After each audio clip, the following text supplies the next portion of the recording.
A service of KIBMradio.com, the Internet's home for an all old-time radio.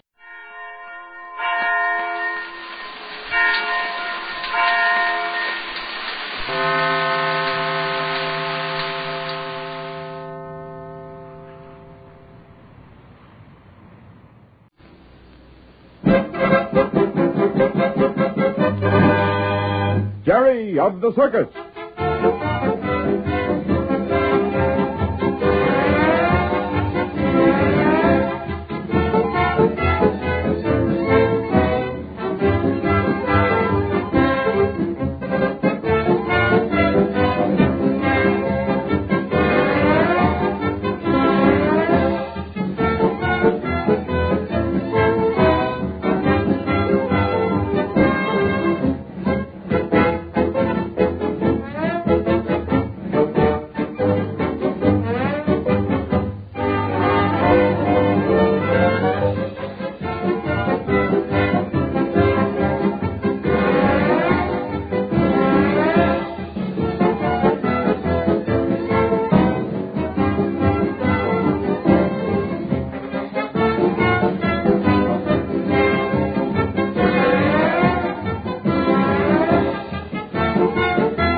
For Jerry of the Circus. Well, right, go fellas. What's the idea of running away from your partner like that? Can't you wait until the show's over? Hello there, Jerry. You've been watching the show, huh? Uh-huh. I thought I'd stand here by the back door and see how you and Rags are getting along with the new trick. Well, did you like the way we worked? I sure did, Bumps. It was keen. Yeah, all but the finish. I guess Rags got so proud of his new tricks he got excited, and he ran out of the ring before I did. Yeah, I just noticed that, and I told Rags about it. Well, you coming over to the wagon, Jerry? I want to get this makeup off. Yeah, I'll walk over with you. But I want to go over to the horse stand after a while and ride Splendor again. Whitey said I should ride him a little every day. Well, then you better run along now so you'll have some time with that favorite colt of yours before dinner. No use in your hanging around our wagon and watching me take off makeup if you got a horse to train. Oh, I'm not training him yet. Whitey says he's got to be used to his bridle and saddle before I can start him out on any trick. I shouldn't wonder if Whitey's right. Splendor's still a youngster, you know, what we call green. Yeah, I know, but he's smart. Sure he's smart. His father and mother were mighty fine high school horses. You see, Jerry, horses are the same as humans. If we have pretty good parents, well, we turn out pretty good, too. That's the way it is with racehorses. If a colt's father was a real fast horse, then the colt turns out to be a real fast horse when he grows up. Yep, that's right. Well, Whitey said as soon as Splendor gets used to taking some commands and feels easy when someone's riding him, then he'll be ready to learn some tricks. Well, did Whitey tell you that Splendor might turn out to be a jumper? Yeah, he said Splendor's mother was one of the best jumpers there ever was.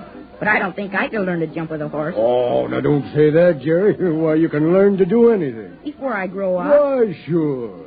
Say, I remember being with a small circus years ago. And there was a boy there, not more than 12 or 14 years old with the outfit, that could do an awful lot of fancy riding. Well, and I guess I can, too. Why, sure you can, Jerry. Hey. Mm-hmm. What is it, Jerry? Oh, where's Rags? What? Well, I didn't notice him run off. Rags! Rags! Rags! Here, Rags! Oh, there he is, Jerry. Oh, he's way over there by the sideshows. You see him? Oh, yeah. And it looks like he's found something. See his tail wag? Yeah, well, you better run along now and see what he's got into. Okay, Bumps. See you in the mess stand at dinner. All right. Goodbye, Jerry. Rags! Rags! What have you got? What is it, Rags? What are you barking at? Golly, I'm all out of breath. What have you got there, Rags? Look out. Hey, it's a snake. Get away from there, Rags. Help, help, somebody. A snake is loose. What's he doing out there? A big snake is loose. Looks like he just crawled out from under the tent. A snake is loose. My goodness. You better run for one of the guards. Hurry. Well, I'll take care of it. Where is he? Right here, see? Oh, you naughty snake. You are bad to run away. Is it your snake? Sure he is. Oh, certainly. You're lead of the snake charmer, aren't you? Mm-hmm. And you're Jerry. And this is your dog, Rex. That's right. Well, better hold your dog. He looks like he might go after my bad boy that runs away and is forever crawling out of his basket. Rex, stop now. Come here. Now, you be good. Well, this is the only snake I ever owned that likes to get out and go places. Isn't he dangerous? I mean, won't he bite? Oh, it wouldn't matter if he did. You see, his fangs had been taken out. That's where they keep the poison, isn't it? That's right. And no poison, no damage. But I guess it isn't our good business to let him around loose anyway. I should say not. A lot of people would get scared to death if they saw a big snake like him. Well, I suppose he is a big, dangerous snake to people that do not know him.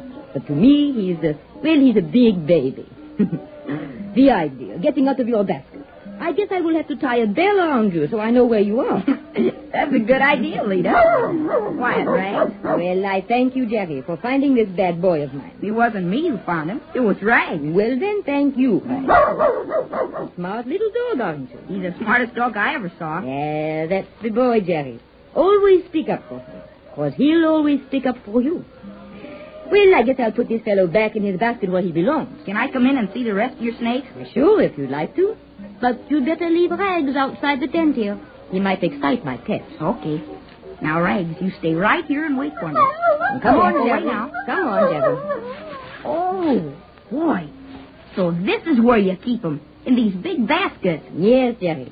You see, when we are playing a stand, I keep them in their baskets. They get more air that way. But when we move, I put them in those special built trunks over there in the corner of the tent. How many snakes have you got? Only 16 this season. 16? Mm-hmm. Golly, that's a lot. Well, I've had as many as 30 at one time, Jerry. All big ones like these in the basket? Mm-hmm, and even some bigger ones. I owned once the largest boa constrictor in captivity. You did? Mm-hmm. Well, I better put my little runaway back in his basket. There you go. Now, you stay put. You'll just have to wait until we get back to winter quarters before you can do any running around. Does he understand when you talk to him? Well, I don't know, Jerry.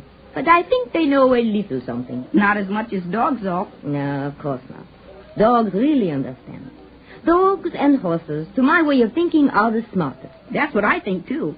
I'm going to teach Splendor some tricks pretty soon. Splendor? Who's Splendor? Oh, that's a little cold over at the horse stand. Oh. I guess you wouldn't know about him if you haven't been over the horse stand. No, I never get over there, Jerry. That reminds me. I better get over there right now. I want to take Splendor out for a little ride before dinner. Well, you come back sometime, anytime, and I'll tell you all about the snakes. Okay, I will, and thanks. Not at all, Jerry. And thanks to you and Rags for finding that bad snake of mine. Well, goodbye. Goodbye, Lita. Come on, Ray. Well, fella, you missed it. I saw a whole lot of snakes. Great big ones, too. Yes, I did. Hurry up. Come on now. I won't have much time with Splendor before dinner. Well, all right, then. Run ahead a little. Oh, look, there's Whitey in front of the horse stand now. Whitey! Whitey! Hello, Jerry. Is it all right to take Splendor out for a little ride? Yeah, sure, Jerry. But you'll have to saddle him up yourself. Think you can do it? Sure I can. But aren't you going to watch me ride him? Well, I'm afraid I can't just now, Jerry. I've got to go place an order for some oats. But come on in. I'll get his stuff together for you, and we'll get Splendor out back. Okay. Here comes your rider, Splendor. Quiet, Rags. Now, you behave. Yes, Rags, old fella. You don't want to get Splendor excited.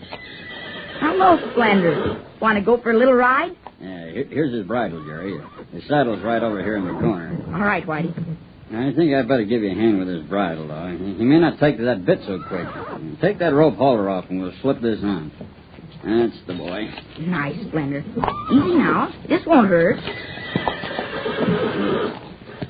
Doing all right for a cold, Jerry. It's only natural for a youngster like Splendor to shy from a bridle and bit. I guess it would be kind of hard for us to get used to having a bit in our mouths. Well, I should hope so. That'd drive most folks plumb crazy. Easy now, Splendor. Come on. Open up. Come on, boy. Come on. That's it. There we are. Golly, that was easy.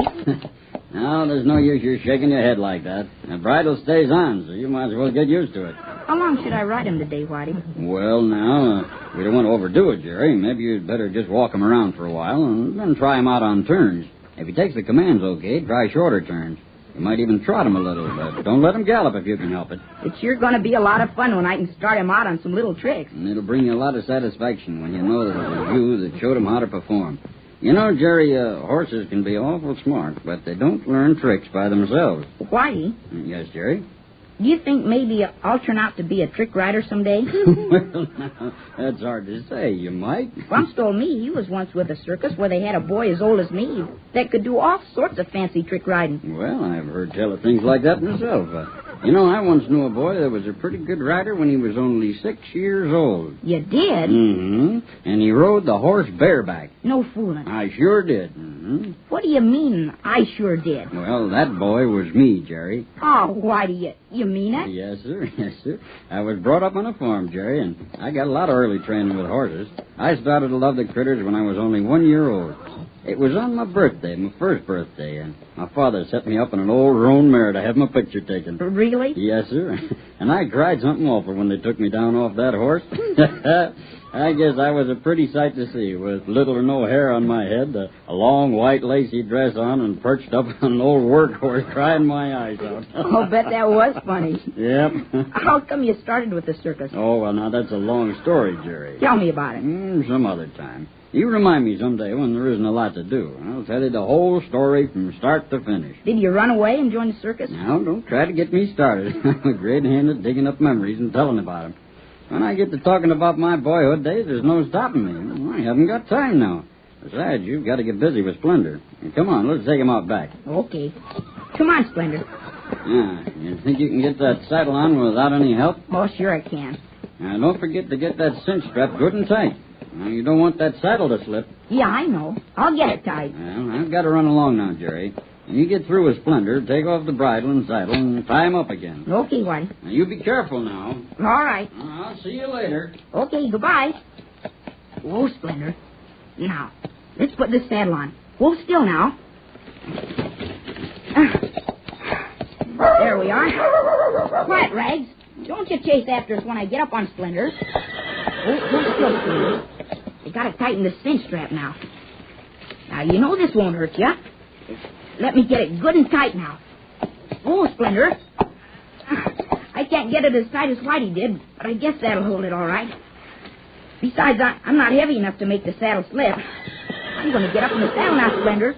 Hold real still. Oh, Splendor. How can I get up on you if you keep moving around like that? Now, if I go, there. Now, let me get the reins. There we are. Okay, let's go. Giddy up, Splendor. Easy, boy. Whoa, slower. Slower, Splendor. Now, when I turn your head to the right this way, that means to go to the right. That's it. Nice, Splendor. Get back, Ray. Don't come so close. Go on, get back. Now to the left, Splendor. That's the way. You're learning fast. Whoa, Splendor. Not so fast. Take it easy. Hey, wait a minute, Splendor. Slower. Splendor, the saddle is slipping. I'm going to fall. Whoa, I'm falling. Help. Help. I'm going to fall. The saddle's slipping. Help me, somebody.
This is Bill Goodwin speaking for Lever Brothers, makers of Swan, the new white floating soap.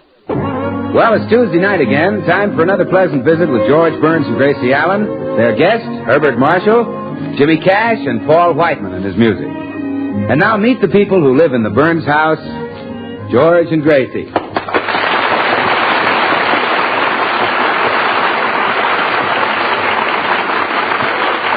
Well, today, Gracie has a luncheon date with her girlfriend, Tootsie Sagwell.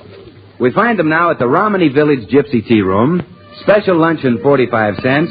Tea leaves red.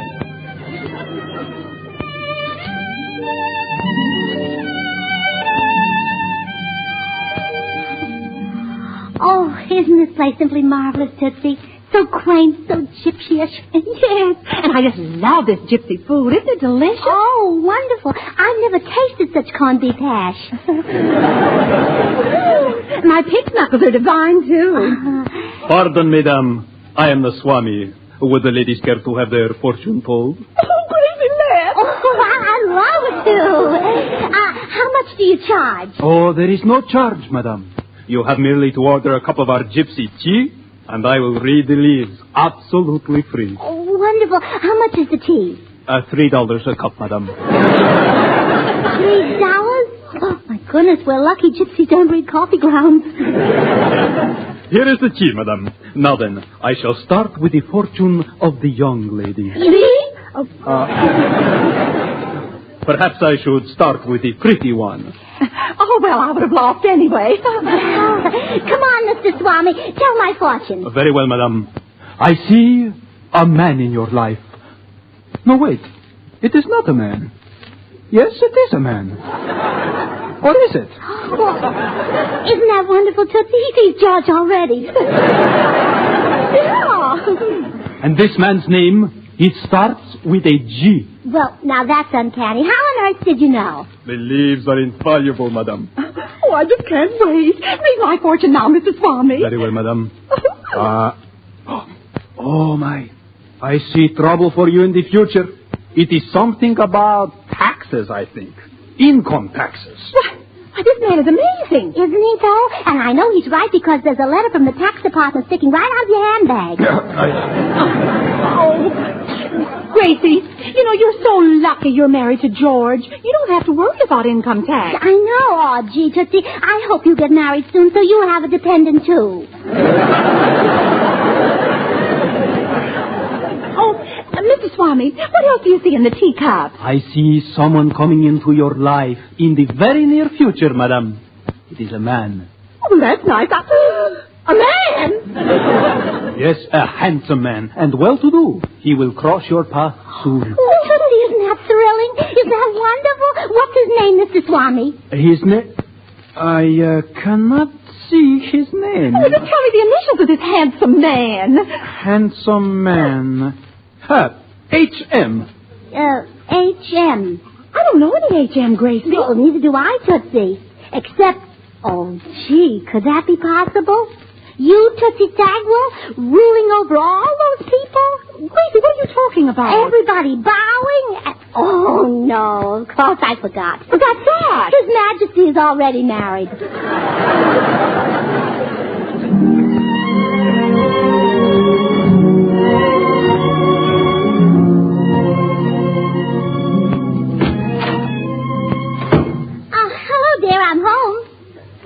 George, put down that Western magazine and answer me. I said hello. Oh, howdy, gal. Come into the corral and set a spell.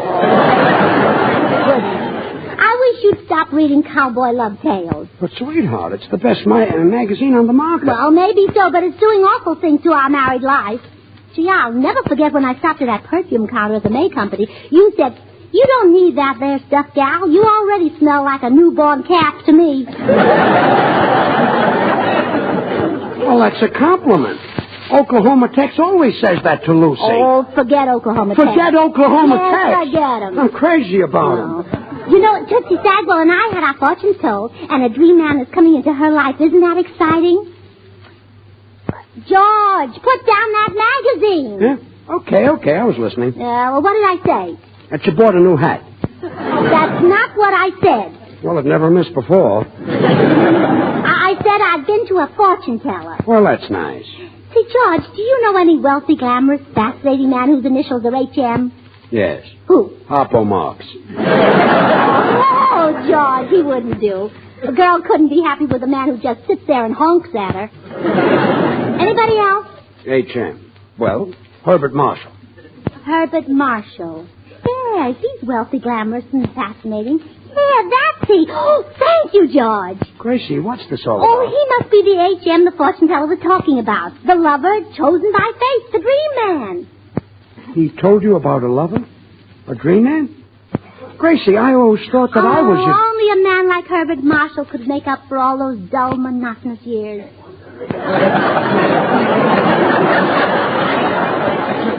Well, Gracie, granted, I'm not... George, you just don't realize that a girl can be starved for romance. Starved? Oh, it's marvelous, George, just marvelous. Well, I'll see you later. Where are you going? Upstairs to put on my very best dress. Gracie. And then I'm coming right down and I'm going over to Herbert Marshall's house and fix up a date. Gracie, come back here. Please come back. Gracie! Gracie! George, I heard you yelling clear out on the porch. What's the matter? Well, it's Gracie, Bill. She's leaving me. She said I wasn't attractive. She said I wasn't a dream man. Gracie said that? Yes. Well, gee, and imagine those millions of people who think of her as a nitwit.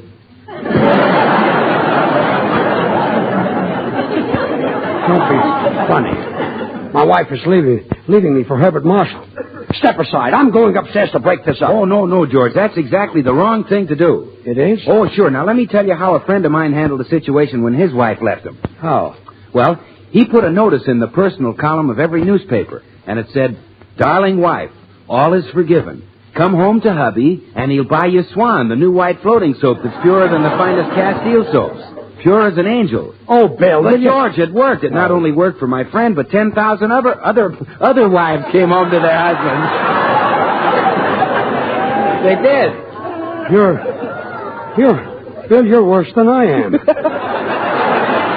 Look, Bill, I'm going to talk to Gracie. No, now wait, George. I don't say that plan will get Gracie back from Herbert Marshall. In fact, I don't think it will. You don't, eh? Oh, no, you'll have to go further. You'll have to say that because Swan is purer than the finest Castiles, you can use it to help safeguard your hands when you wash dishes or do any other soap and water job that comes along. And those mild, pure Swan suds will really get your work done, too. Just put that in the personal column. Oh, fine friend you are.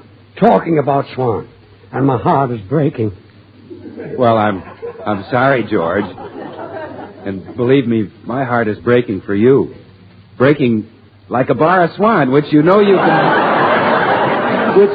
can break in two with an easy twist of the wrist. Out. And use one half in the kitchen for your dishes and house cleaning. Out. Gee, he drives me crazy. And the other half in the bathroom for your hands and face or for your tub and shower. Out. Gee, even Bill hinted that I'm not so attractive anymore. Maybe I don't smile enough. I'll bet very few people know I've got dimples. How do I look, George? Do you think he'll be impressed? Gracie, are you really going through with this? Well, yes, why shouldn't I? Well, okay, before you go, answer just one question. All right. What's Herbert Marshall got that I haven't got? Oh, well, George, look, I'm in a hurry now. Let's discuss that sometime when we've got the whole day together.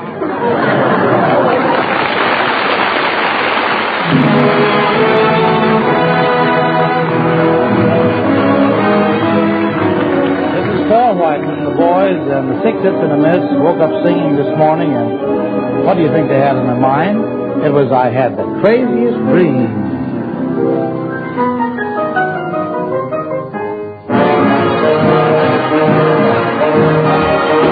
In my dreams, the strangest things appear. Do-do-do-do-do-do-do. I had the craziest dream last night. Yes, I did. I never dreamt it could be, yet there you were, in love with me. I found your lips close to mine, so I kissed you, and you didn't mind it at all. But when I'm awake, such a break never happened. How long can a guy go on dreaming like I? If there's a chance that you care, then please say you do. Baby, say it and make my craziest dreams come true.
Well, now Gracie has rushed over to Herbert Marshall's house to inform him of his romantic future.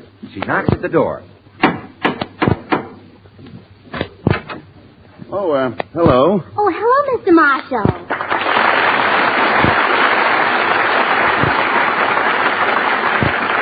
Mr. Marshall, do you remember me? Of course I do. You're Gracie Allen.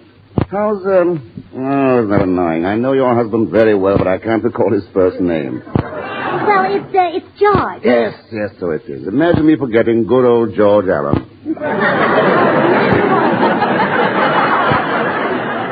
Oh, Mr. Marshall, it's George Burns. Oh, yes, of course. I guess you got George confused with my father. Well, that is a possibility. Won't you sit down? Well, thank you. I'm glad you remember me, Mr. Marshall. I don't like to ask favors of strangers unless I know them. I see. You have a favor to ask? Well, yes. I went to a fortune teller today, and he said you're Tootsie Sagwell's dream man. Tootsie Sagwell? Uh-huh. Is that a woman? It certainly is. Here, this is her picture. I repeat, is that a woman? Well, just think, out of 100 million men, the fortune teller picked you for Tootsie. Isn't that thrilling? Blood-curdling. But, Gracie, fortunately for me, I do not believe in fortune tellers. Well, how can you say that? Why, a fortune teller once told my mother that she was going to take a trip across water. And did she? The very next day. Mm-hmm. She was scrubbing the kitchen floor, and she fell over the pail.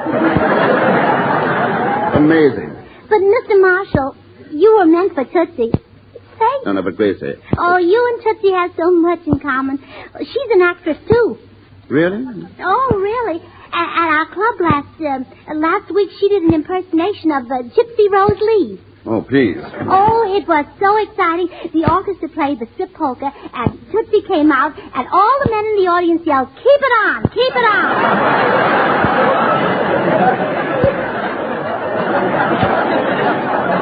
Yeah, I can see their point. No, Grace, I simply can't have a love affair with this Miss Sagwell. You won't be Tootsie's dream man? Frankly, I have neither the time nor the courage. But, Mr. Marshall, the fortune teller... Gracie, it would take more than a fortune teller to make me go out with a creature like that. You'd need a more important reason. I certainly would. Oh. Well, then I guess I'll have to tell you the truth. The truth? Yes. How dare my shame. I hoped I'd never have to tell this to anybody. Good heavens, what is it? Well, I want you to take Tootsie away from George. What? You mean George and this Tootsie? Yes. Oh, please don't tell anybody, especially George. Well, I can't believe it. Oh, well, don't blame Tootsie. It's not her fault. George pursues her. The bounder. How can you live with a man? He's a cad. Yeah, I know. But he's the cad I'm used to. No, don't cry, Gracie. Oh, dear. Nobody will help me. Wait, Gracie, I'll help you. I'll do it.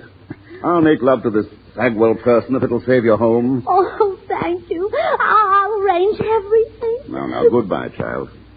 That beast doesn't deserve a sweet, innocent girl like you. Yeah, I know. Goodbye. Gracie! Why, George, what are you doing here? I followed you. What were you doing in Herbert Marshall's house? It's a short cut to the market. A short cut to the market? Well, you get me so nervous. Gracie! Well, all right, I'll tell you. We just arranged a little date for tonight. Well, that settles it. I'm going in there and tell that local finger. George! Yes? Oh, it's you. You're darn right it's me. My wife was just here. Do you deny it? Deny it? Why, of course not. And do you deny you just arranged a date? No. But, as one friend to another, what's your opinion of a man who'd break up a home? George, let's face it. You're a complete and utter stinker.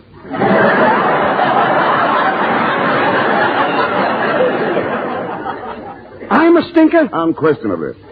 I've seen the woman who's involved in this affair, George. Is she worth all this? She is to me.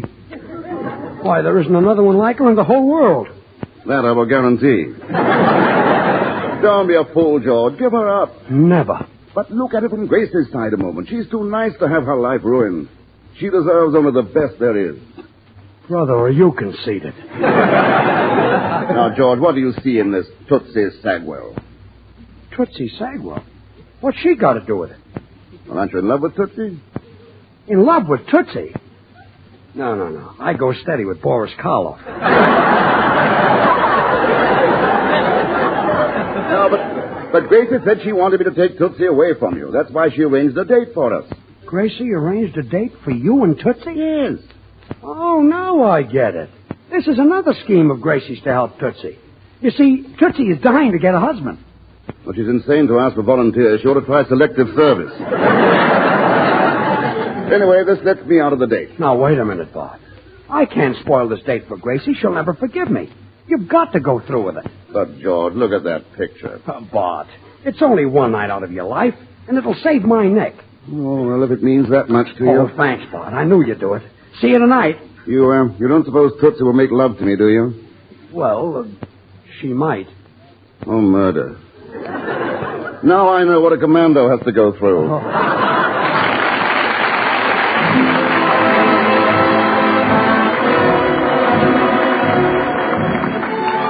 Well, Jimmy Cash has cooked himself up a mighty tasty arrangement of I Cared a Little Bit Less. And here it is, Okay, Jimmy. Maybe I haven't a chance. Maybe you don't even care. Baby, is this a romance or a one-sided love affair?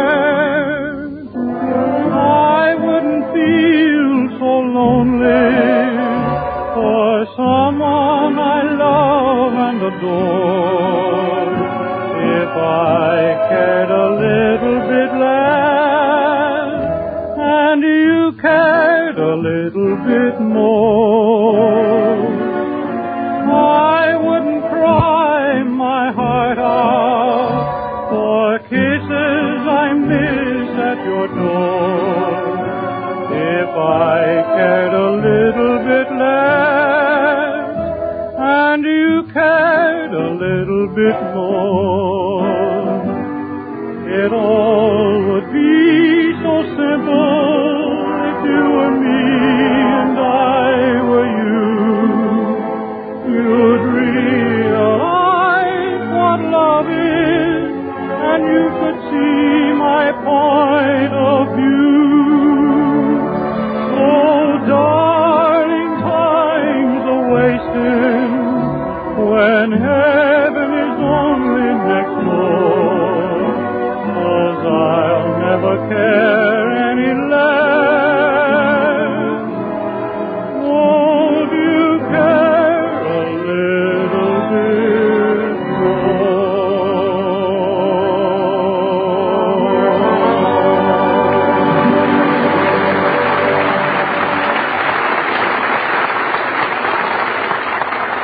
Well, Tootsie ought to be here any minute, Mr. Marshall. Aren't you thrilled?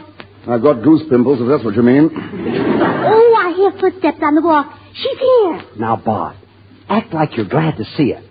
George, I'm as hammy as the next, but frankly, I'm not that good an actor. Here she is. Hello, everybody. Hello. Well, I must say you're better looking than your picture, Tootsie. Huh? Oh, no, that isn't Tootsie. That's Bill Goodwin. You can tell them apart easily, Mr. Marshall. Tootsie's taller. Oh, I see. Bill, this is Mr. Herbert Marshall. Oh, how do you do? Herbert Marshall? George, isn't this the wolf who's trying to wreck your home? Well, Bill, it's all now, right. quiet, George. Well, but this is what friends are for, to handle these affairs of honor. Mr. Marshall, I challenge you to a duel with pistols. Well, I better warn you, I'm the best pistol shot in the state. Oh, well, I challenge you with sword. I happen to be an expert swordsman. Oh. Well, I challenge you to find a purer soap than Swan. Women have long considered Castile soaps the standard of purity, and Swan is even purer than the finest Castiles. Money can't buy a purer soap. Look, Bill, you don't have to worry about Herbert Marshall taking Gracie away from Oh, me. George, I'm not thinking of you. Oh. You can find another woman, possibly. I'm thinking of the babies. Babies? What babies? All babies, Mr. Marshall. Swan's great for bathing them. Because after all, if Swan is purer than the finest Castiles, well, it's bound to be kind to even a baby's tender skin. Bill, Herbert Marshall bathes very few babies. Well, all right. Probably doesn't bathe over 3 or 4 babies a year. Well, all right. He and Ronald Coleman put together. Well, all right. And you can throw in Lawton. But remember, if Swan is kind to a baby's tender skin, then it must be swell for anybody's hands and face, anybody's complexion, anybody's bath or shower. Mr. Goodwin, a few moments ago you were talking about a duel. What happened? Duel? Oh, yes, forget it. I accept your apology. Well, goodbye, Mr. Marshall. Eccentric fellow, isn't he? Yes, we love him, too.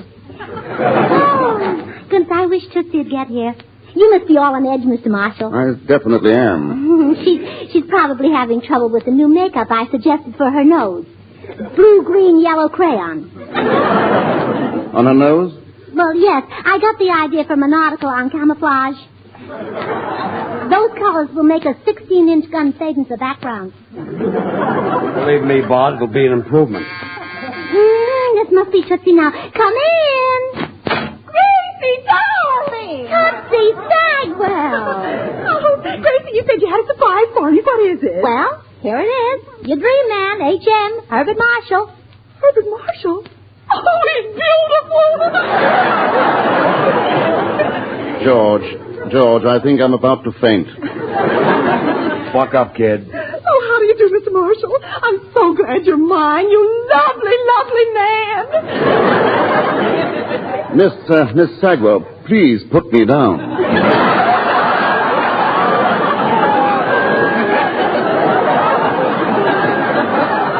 I have to, Gracie? Well, Tootsie, I guess you'd better. Here, put him on the sofa. All right, there. You comfy, Herbert? Do you realize you're sitting on my lap? Oh, sure. Well, George, turn out all the lights. I just know they want to snuggle. No. I beg of you, don't turn them off. No, leave them on. My dream man and I want to look at each other. Look at me, Herbert.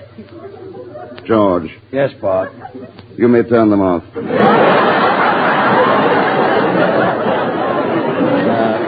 You're safer this way.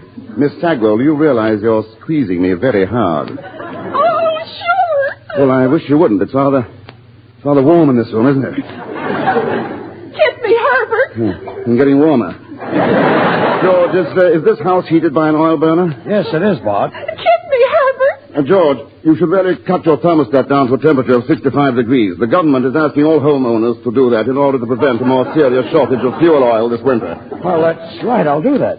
Anything else you'd like to mention? No, that's all. Kiss me, Herbert. As I was saying, you should put the thermostat as low as possible at night and leave it there until morning. Kiss me, Herbert. And keep it low in the daytime if the family is going to be out. Kiss her, Herbert. And never heat any bedrooms. Kiss me, Herbert. And you can save 10% of your fuel by drawing all your window shades and drapes at sundown. Herbert? Yes, Miss Sagwell? That's enough courtship. Let's get married.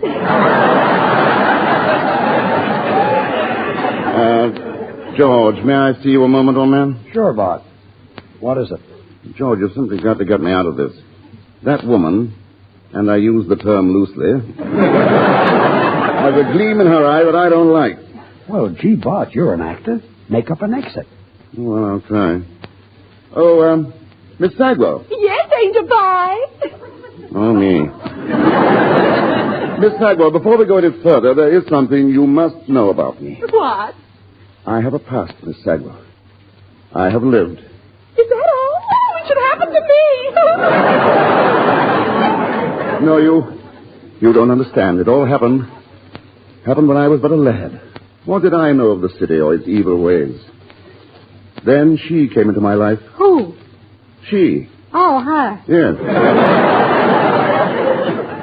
It wasn't my fault, I swear it. How was I to know there was anything more than harmless 7-Up in that glass? Oh, she didn't. You don't know her. Who? Her. Oh, she. Yes. Gad, how I hated myself in the morning. Women are beasts. Yes, they are. Well, you'll never find a nicer beast than Tootsie. Oh, Herbert, forget your past. All I want to hear are those 3 little words that'll tell me how you feel about me. Very well. Say them. Goodbye, Miss Sagwell. Herbert! Mr. Marshall, come back. Stop it. Herbert Marshall never had any idea of marrying Tootsie. And goodbye. Oh, dear, I don't know what. Oh, don't cry, Tootsie. There isn't any reason to cry. I can't help it. I can't get a feller. Fortune tellers are never wrong, Tootsie. Someday your HM will come along. I won't even be here if he does. He'll probably throw me in jail on account of my income tax. Oh, no, they won't, Tootsie. Let's see that letter from Washington. Here. I was just born under an unlucky star, that's all. Tootsie! He's come into your life, HM. The fortune teller was right. Huh? Well, look at the signature on this letter. Henry Morgenthau.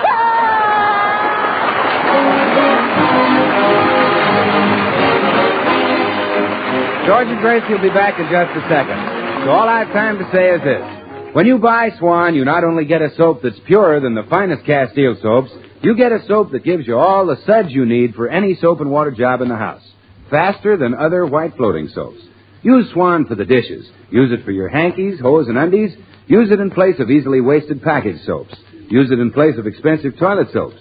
Yes, and use Swan knowing that it really is purer than the finest Castiles. Well, here they are, George and Gracie. Gracie, this is no time of the night to bother Herbert Marshall. But this is important. Hello. Oh, no, not again. Well, I just wanted to tell you that poor Tootsie can't sleep a wink. Well, surely I'm not responsible for that. Oh, yes, you are. You left our house in such a hurry you forgot your derby hat. Well? Well, Tootsie's keeping it under her pillow. Come on.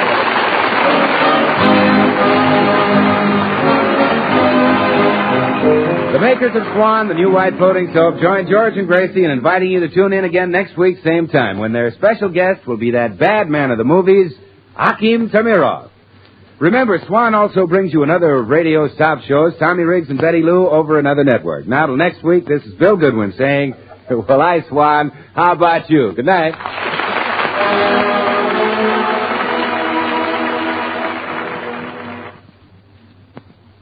Try Spry. You'll find the baking you turn out fluffy and light. Try Spry. You're sure to hear your family shout, what a delight. For cake, pie, donuts, the things you fry. Try Spry. What's that you say? You're going to try it today? Why, sure. Try Spry. This is the Columbia Broadcasting System. Andy, did you hear that? Come on, will you? Did I hear what? That whistle. That's the Rinso White whistle. And Rinso means us. That's right. Rinso gets clothes Rinso White, and Rinso presents the Amos and Andy Show.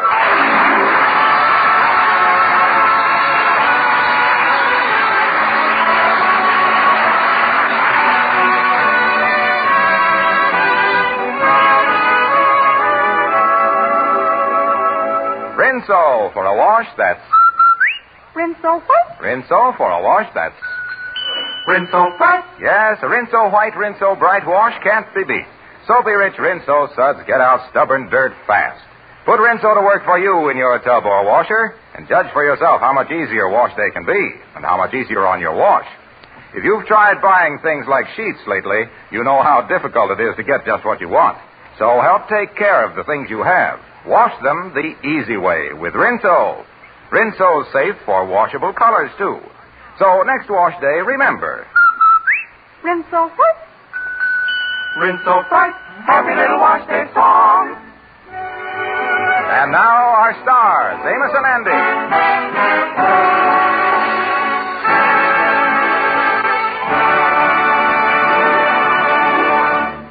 It takes a heap of living to make a place a home.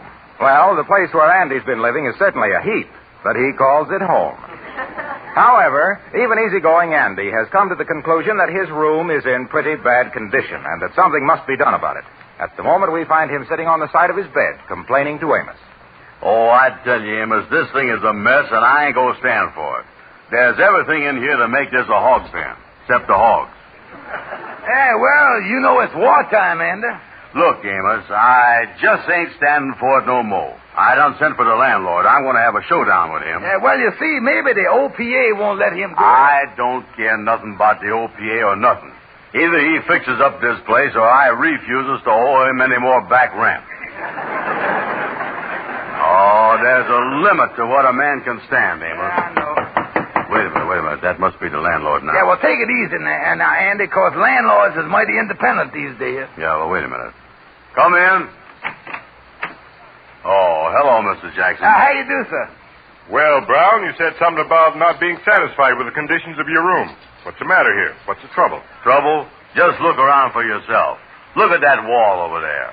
It's got the biggest crack in it I done ever see. What big crack? Where? Over there where my suits is hanging. I've been using it for a closet. Now, Mr. Brown, don't exaggerate. Anything else? Yeah. First of all, the windows is busted and there ain't no screen in the window. Why, the flies would be something terrible in here if them spiders didn't get them. Well, do the spiders bother you? No, they're too busy staying out the way of the hornets. All right, I'll have all these things fixed.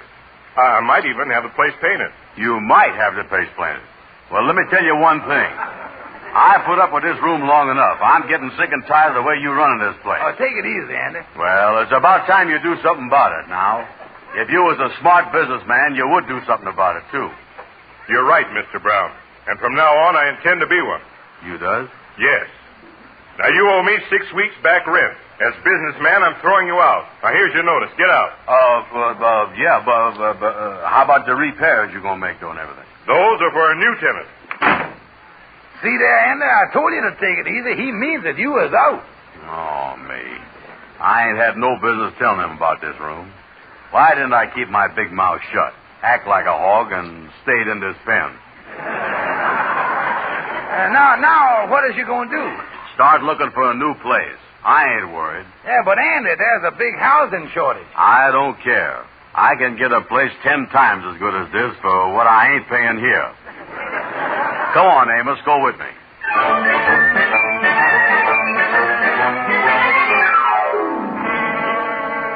Yeah, well, this is a nice little hotel, Andy, but I doubt if you can get a room. Wait a minute. Here comes the room clerk. Yeah, something I can do for you?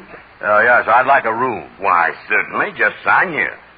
Let me see. I can assign you to room 302. 302, huh? Amos, I gotta laugh. Saying I couldn't get no room. By the way, clerk, when can I move in? In the spring of 1947.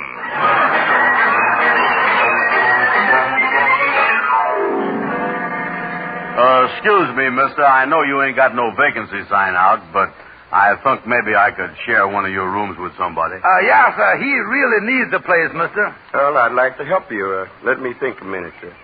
Say, maybe you could share my room, but I can't let you know till tomorrow. Why not? First, I have to find out how the other 12 fellas feel about it.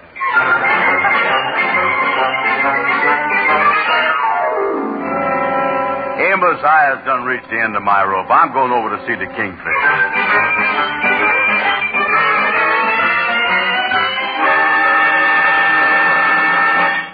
Kingfish Eye is in an awful mess. I had to go and shoot my mouth off to the landlord, and now I ain't got no place to sleep.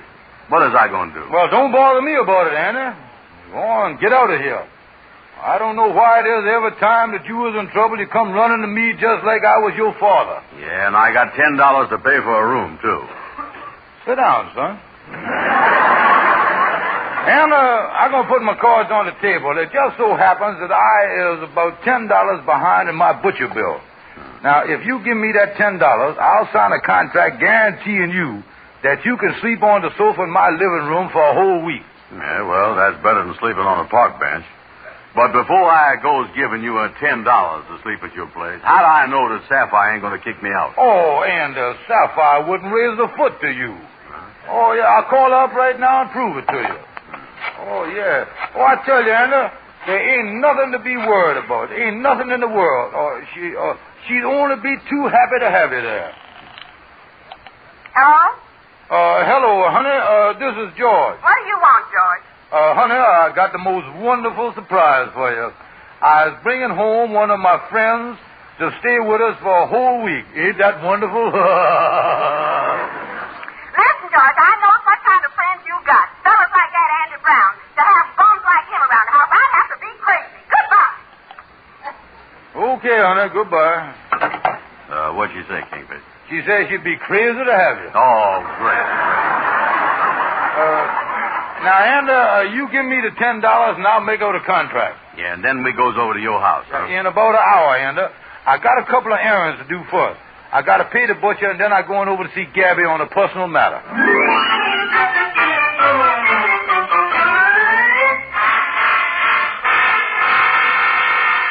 Hello there, Gabby. I got to see you in a hurry, and I ain't got much time. Now, what's trouble, Kingfish? What's trouble now? Yeah, well, I tell you what. I give Andy Brown a contract and let him stay at my apartment for a week. Now, can my wife ignore that contract and throw him out? Now, let me see. Can your wife throw him out? Does she plan on it? Well, she does. Well, she can. Now, look, Gabby, I got to find some way of keeping Sapphire from kicking Andy out. As my lawyer, ain't you got nothing to suggest? Well, let me see here. Oh, wait, I got something. According to the law, you can't throw a person out when they're sick. Get Andy sick. That's the thing. Get him sick. Yeah, Gabby, listen, I think you got an idea there. The only thing is, how's I ever going to get Andy sick? With germs. That's how. Get some flu germs. There's the best kind. Oh, but Gabby, where in the world is I going to get any germs? There's all around, Kingfish. Just get them on one of them little glass slides, and put them under a microscope. Yeah, but how is I going to know which is flu germ? I'm coming to that. When you look through the microscope and see the germ with the sniffles, he's got flu all right. Oh, well, that's being silly, Gabby, but wait a minute. You done give me an idea. Andy ain't really got to be sick. He can just play like he's sick. I got it.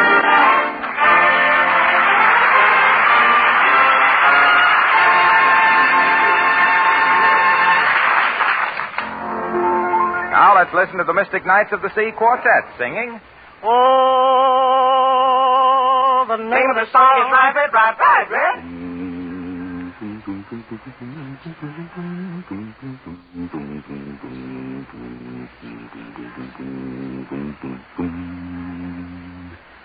Ride it, ride, ride it, ride, ride it, ride, ride it, ride, ride it, ride, ride it, ride. Take you to the Monday side and ride, ooh, ride it, ride, ride it, ride, ride it, ride, ride it, ride. Take your tuba from your side, red. Stick out your chest for pride. Don't be ashamed when I call your name. I give you the send me with the rhythm you win me. Well, it's paint the whole town red, red. Boy, you heard what I said. For goodness gracious, you thrill me audacious. So ride, red, ride. Take your trunk from your side, red. Stick out your chest with pride, red. Don't be ashamed when I call your name. Cause he's really sending with rhythm you win me. Well, it's paint the whole town red, red. You heard what I said. My goodness gracious, you thrill me audacious. So ride, red, ride. The bridges are falling down. Why don't you help me go to town?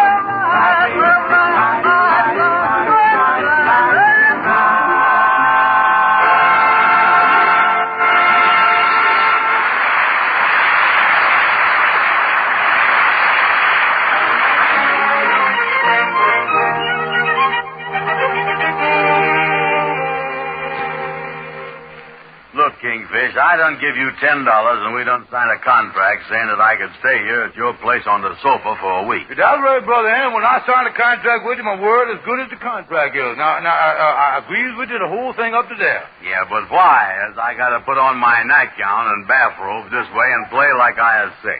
Well, now, that's what I'm going to explain to you, and I'm going to explain the whole thing to you. Now, here's the thing. In addition to being welcome here, I know that you want service for the $10 and food, too. For $10? Of course I do. Yeah, well, now, that's what I'm going to explain to you. Now, look here. From now, listen, I'm going to let you in on something, man. You my pal, ain't you? Oh, sure. Well, that's what I'm going to tell you. Now, look here. We're going to get you the best food and service out of Sapphire, and the only way to get that is if she thinks you is sick. Yeah. Now, that woman can't do enough for nobody that's sick. It don't make no difference who it is, a cat, a horse, a dog, or even you. At least you could have put me before the dog. Yeah, well, now, look here. The first thing we got to do, Anna, is to figure out just what sickness you was going to have so we can tell Sapphire. Yeah, well, how are we going to do that? Yeah, well, now, here's the thing, Anna. Sapphire knows the symptoms of ordinary sicknesses. You do, huh? Now, we got to find some sickness where she don't know what the symptoms is. So, before you got there, and I was looking through some books I had up on the shelf here, and I found this old book here. I found this one here called The Medical Veterinarian. Tell me this. What is a veterinarian? I think it's the first aid book for veterans that's been discharged from the Army. Yeah, that's right. That sounds like what it is, all right. Yeah, now, I think we ought to look through here and see what sicknesses you're going to have and see what the symptoms you got that fits in, you see. Yeah. Now, let's turn here, and the page right in the middle of the book here. Let's, now, here, one right here. Look here. There's the first one of them. Put my glasses on here. Yeah, what is that? Say here, distemper. Never heard of it. I never heard of it. Go ahead. Now, let's see what the symptoms is here. Distemper. And the hold still, let me feel your nose here, will you? Yeah, kind of warm, yeah. Yeah, you're going to have distemper, all right. Yeah, you could have that. Yeah, well, what do you do for that? Yeah, well, let's see what I say here in the book. Read, in treating cases of distemper, not only is warmth necessary, but in treating the disease is advisable to... No, and I don't think this is the thing. Why not? What's the matter? Why not? You don't want to wear a muzzle, do you? Kingfish, maybe I better get a room someplace else. Now, just a minute here. Let's think the thing over here. Now, go ahead now. Get something else there. Well, I tell you, Anna, we is on the wrong track. Sure is. Yeah, we better get a regular sickness here. So, listen, I know what. Let's go back to the old reliable. You have the flu. Yeah, well, the only thing is, you're supposed to have a temperature with that, and Sapphire can find out that I ain't got none. Oh, look, Andy, you got a lighted cigar there in your mouth. Now, just shove the thermometer next to the hot cigar when she ain't looking. Oh. Yeah, wait a minute, Andy. I think that's her now. She must have forgot a key. Come on, get under the covers and act sick. I'll let her in. Yeah, okay. Hello, George. Well, hello there, honey. Let me take the packages, sweetheart. Why, George, you never... Who's that on the couch there? George, didn't I tell you that Wait a minute, honey. Yeah, honey, you told me. When anybody is sick and has no place or no one to take care of them, we got to be kind and thoughtful. Is Andy sick? Oh, yeah. Oh, the boy really sick as a dog, honey. He even out of his head, ain't you, Andy? No, sure. Andy. Oh, what a beautiful lady. See, that boy is delirious right there. Well, I'm going to take his temperature right away. Where's the thermometer, George? Oh, I know. It's in the drawer here. Yeah, you know, honey, with Andy being sick here, we got to take care of him for at least a week and really give him some service. Yeah, and they put this thermometer in your mouth. Stick it in there. George, if Andy's got a temperature, we're going to have to send for a doctor. I'll go in the other room and get some aspirin in the meantime.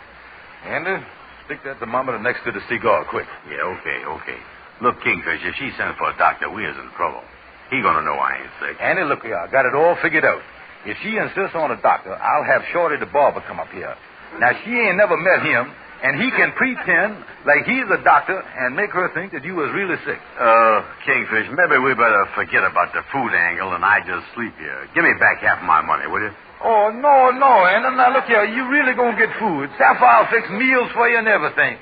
She'll fix you a big steak with mashed potatoes and string beans and gravy all over it. And you know how you love gravy. Oh, yeah, I'm crazy about gravy. Yeah. George, I'm going to start fixing Andy's supper now. Yeah, what's it going to be, honey? Hot liver, oil, and milk. Well, be sure and put plenty of gravy on it there, honey. Oh, me. Listen, Kingfish. Now, wait a minute. Listen, Andy. Listen, put that thermometer back in your mouth. Here she comes. Wait a minute. Let me have the thermometer now, Andy, and we'll see what your temperature is. Yeah, here you is. George, get a doctor quick. What's the matter, honey? He's 10 degrees past dead.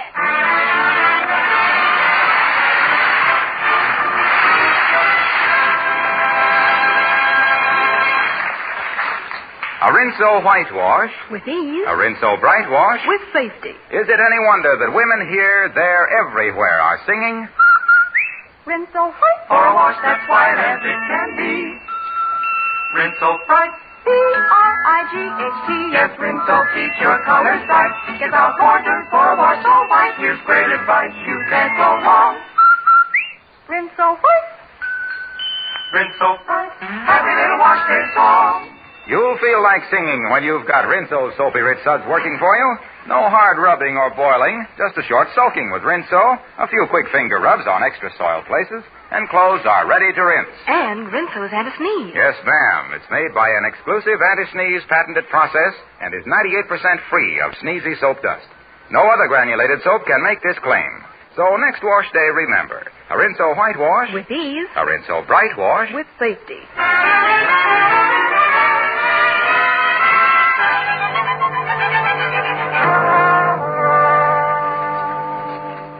Now, look here, Shorty.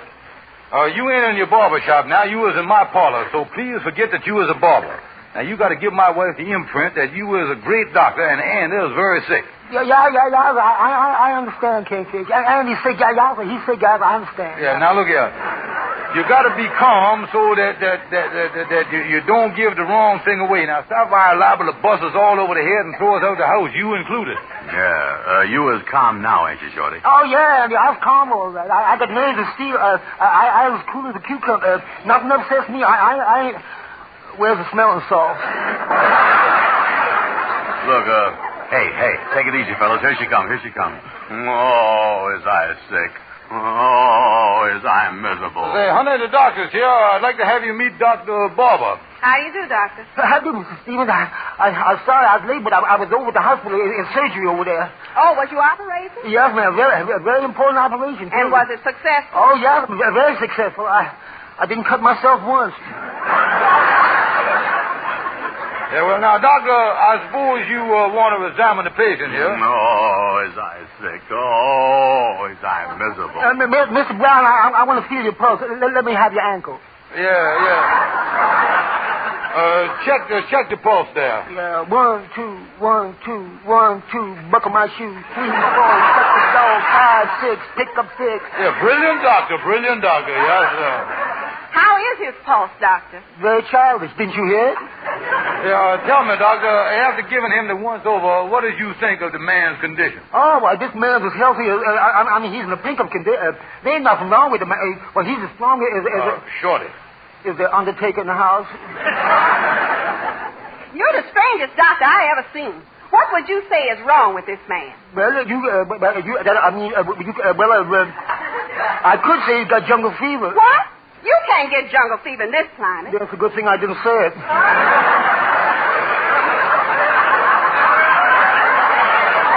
Well, look here. Whatever I'm sick of, Doc, I got to stay in bed for a week and get plenty of service, ain't I? Oh, yeah. I would say the boy needs plenty of rest. Well, before he rests around here, he's got to be sick. And I'm beginning to think that he ain't. Doctor, look here. Examine him again and find the sickness there, will you? Yeah. I'll find the sickness this time, all right. Yeah, but before I examine you, Andy, I want to ask you a question. Have you ever inoculated against a whooping cough?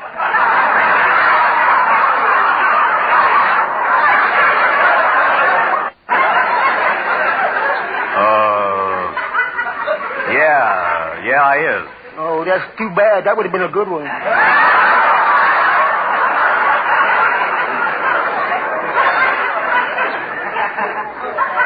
George,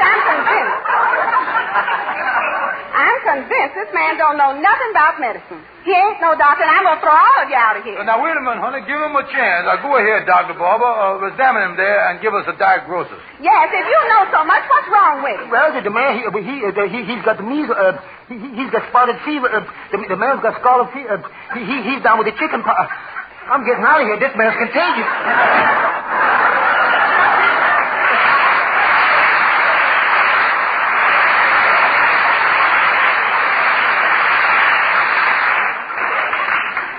Well, George, so you tried to trick me. I'm going in my room, and I'll give you just 1 hour to get this bum dressed and out of here. But, honey... look, Kingfish, I done paid you $10, and I got a right to stay here for a week. Now, what you going to do about it? And, we just got 1 hour. Stay here. I going over and see Gabby Gibson, the lawyer, again.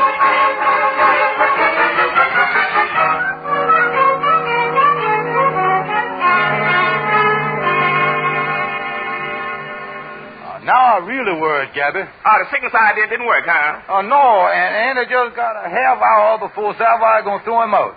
Now, considering that I done give him a contract for $10, can he sue me? Well, that depends. That depends on you personally, how you lived up to contract. Yeah, well, now, let's look at the picture. My wife is the one that's responsible for him being thrown out, not me. That's right, Kingfish, that's right. And I can't be blamed for what my wife do. Right again. Just getting right all the time. Yeah, I've done my best to live up to the contract, so that make me innocent, don't it? Right, Kingfish. Of all the things you said, that's the rightest. Of course, I done spent Andy's $10, so I can't give it back. We just took a left turn.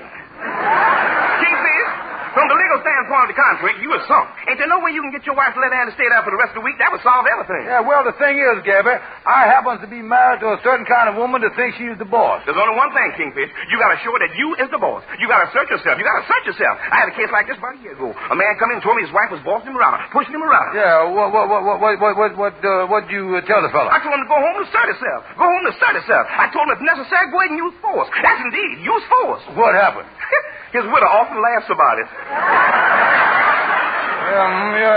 That's just the angle I'm scared of, Gabby. Kingfish, is you a man or a mouse? The time has come for you to put your foot down, to tell your wife that you is the master of the household, the boss. You is right, Gabby. The time has come. No more is Sapphire going to tell me what to do. I'm going to tell her what to do. I, as the boss, and Andy Brown is going to stay at my place, and that's final. Now you talking like a man, Kingfish. You talking like a man. Yes, indeed. You go into Sapphire and tell her you is the boss, that you is the boss. But there's just one thing you got to watch out for. The Bureau of Power and Light. You got to watch out for the Bureau of Power and Light. The Bureau of Power and Light? What does that got to do with it? Well, knowing Sapphire's power the way I do, if she try to light on your jaw, you better hide behind the Bureau. That's Bureau of Power and Light about it, yeah.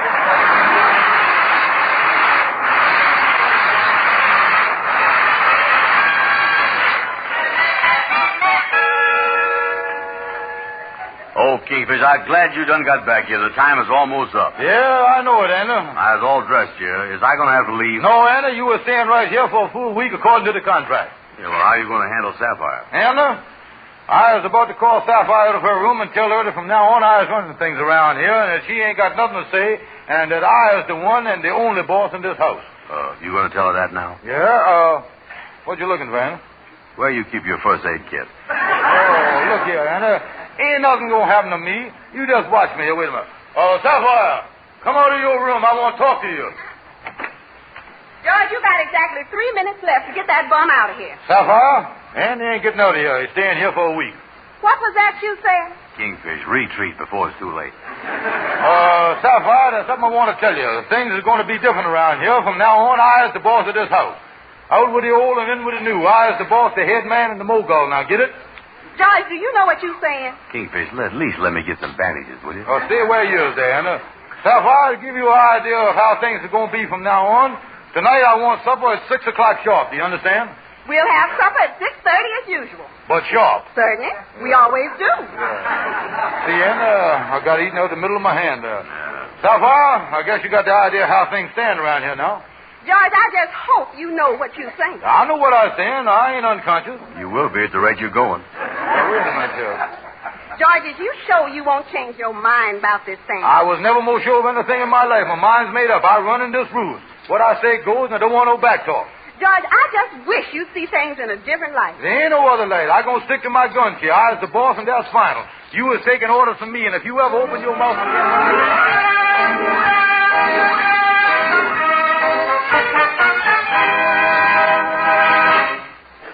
Well, Anna, you got to admit that I really stood up to Sapphire there. I told her off for once and for all that I was the boss of the house, the lord, the master of the household. Yeah, I got to hand it to you, Kingfish. I didn't think you had the nerve to do it. Yeah, well, it's just that I decided it was time.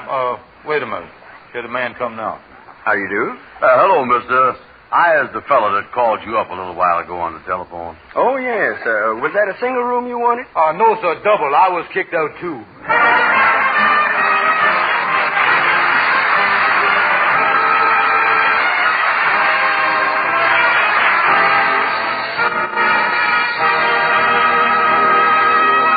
Amos and Andy will be back in just a moment. Peppy Soapy Rich Suds get out stubborn dirt fast. Help get clothes rinsed so white and rinsed so bright with as little as a 5-minute run in your washer. No wonder Rinso's the only soap endorsed by the makers of 33 leading washers, including the famous ABC. For an easy wash day, use Rinso with your ABC washer. Remember, the makers of the ABC washer have gone to war. No new washers are now being made. So take extra good care of yours. And say, get Rinso soon. Use it for dishes, for house cleaning, and, of course, for a wash that's... Rinso white. Rinso white. Happy little wash day song. And now, here are Amos and Andy. Boy, Kingfish, this bed sure is comfortable. Yeah, well, let's get to sleep, Andy. We've been talking here in bed for 2 hours. Yeah, by the way, Kingfish, with this awful housing shortage, I hope we can stay here for a while. How long a lease did you get? Well, to tell you the truth, Andy, I could only get a short lease. I'll get it, Andy. I'll be right back here. Oh, boy. I'm really tired tonight. Well, Andy, we got to get up. Get up? We've only been in bed 2 hours. The swing shift tenant is here. I told you it was a short lease.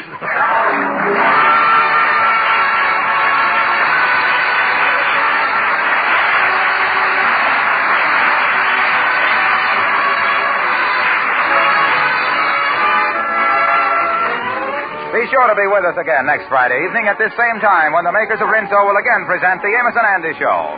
Next week, Andy moves back into the Kingfish's home. And don't forget, he's still got a contract.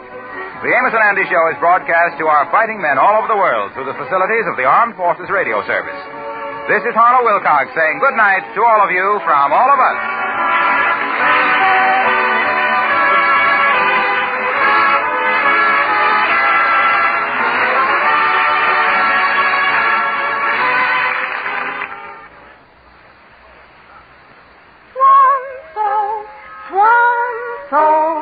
Swan is pure as fine castile. See how smooth your hands will feel. Baby mouth for everything. Swan's a soap that makes us sing. Swan your dishes, swan your dust. Swan your hands in gentle touch. Swan the baby, hear him coo.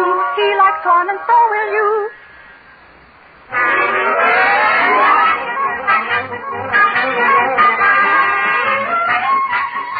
This is the National Broadcasting Company.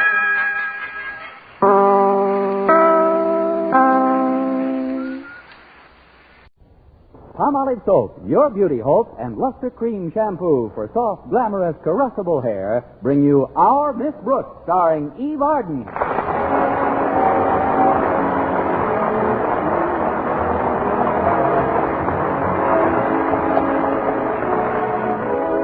Our Miss Brooks, who teaches English at Madison High School, is as conscientious about her work as any other teacher. But she's come to realize lately that there are things outside of the classroom which also demand her attention. There are two things which I feel I must do to keep abreast of the times. First, I read all the latest figures on the cost of living. And secondly, I never miss Little Abner. It's not that I approve of Little Abner's grammar, but with my salary as a school teacher, I have to know what's going on in Dogpatch so I won't seem like a yokel when I move there.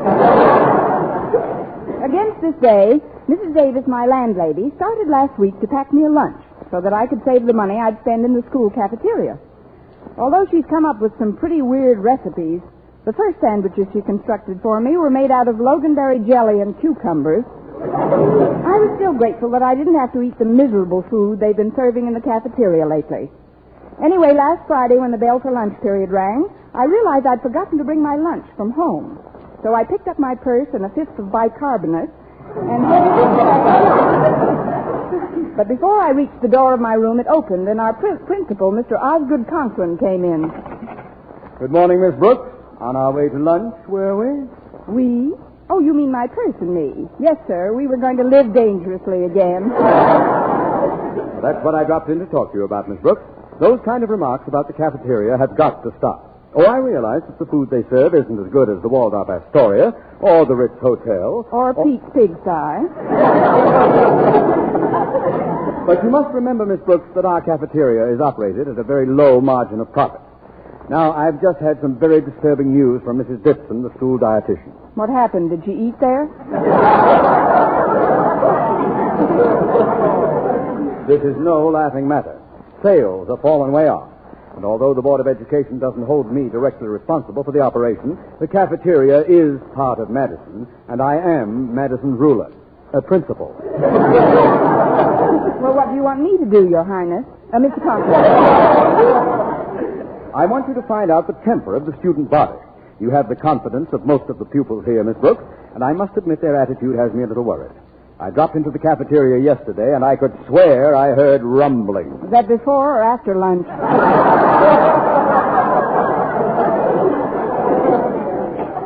Very amusing, albeit extremely ill-timed. Now then, Miss Brooks, I'm counting on your cooperation. Will you carry the ball for me? Yes, Mr. Conklin, I'll carry the ball, provided I can have someone to run interference. You know, help me out. Someone like who, for instance? Someone like whom? Don't show off.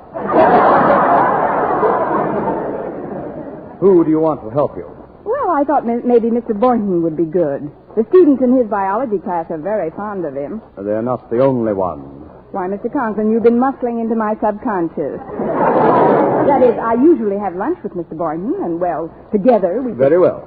Draft him. Aye, sir. But impress upon him the necessity for discretion. May all be just a tempest in a teapot.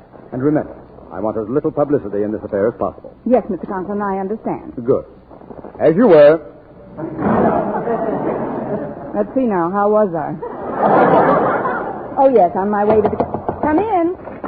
It's me, Connie. You forgot your lunchbox this morning, so I brought it down for you. Oh, that was very sweet of you, Mrs. Davis. What's in it?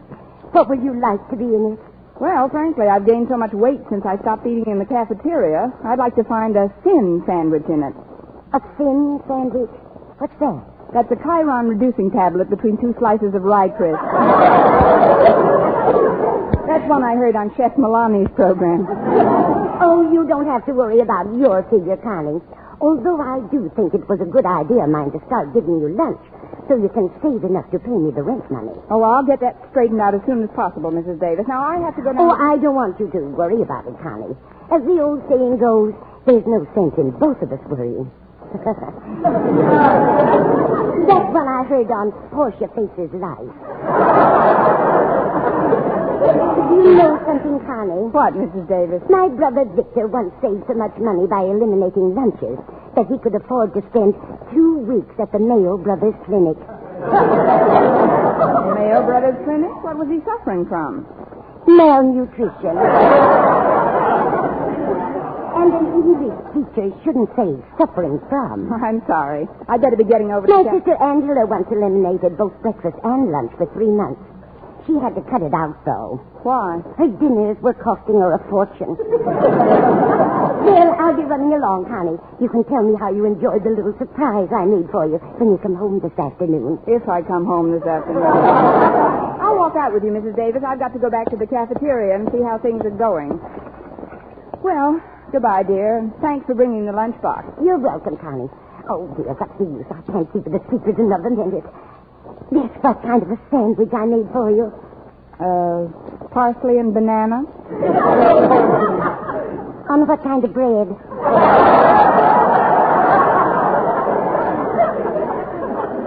Gluten. I hope you enjoy it.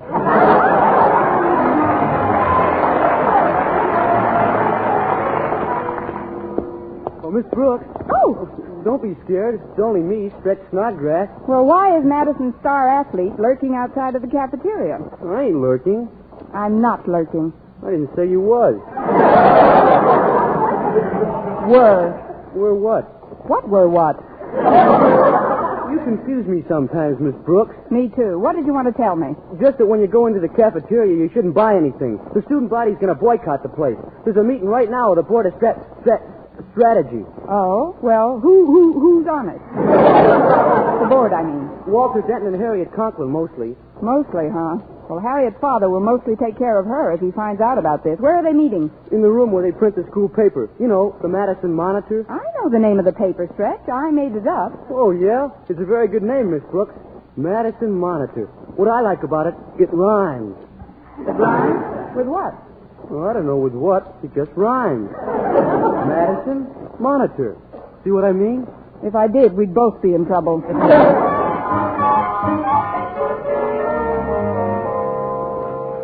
Pardon me, but is this the Office of Strategic Services? Oh, come in, Miss Brooks. Close the door, Harriet. You see, Miss Brooks, this is a secret meeting about the food in the cafeteria, but we don't want the faculty to get wind of it. Well, how can they help it? On a clear day, you can smell it in Catalina.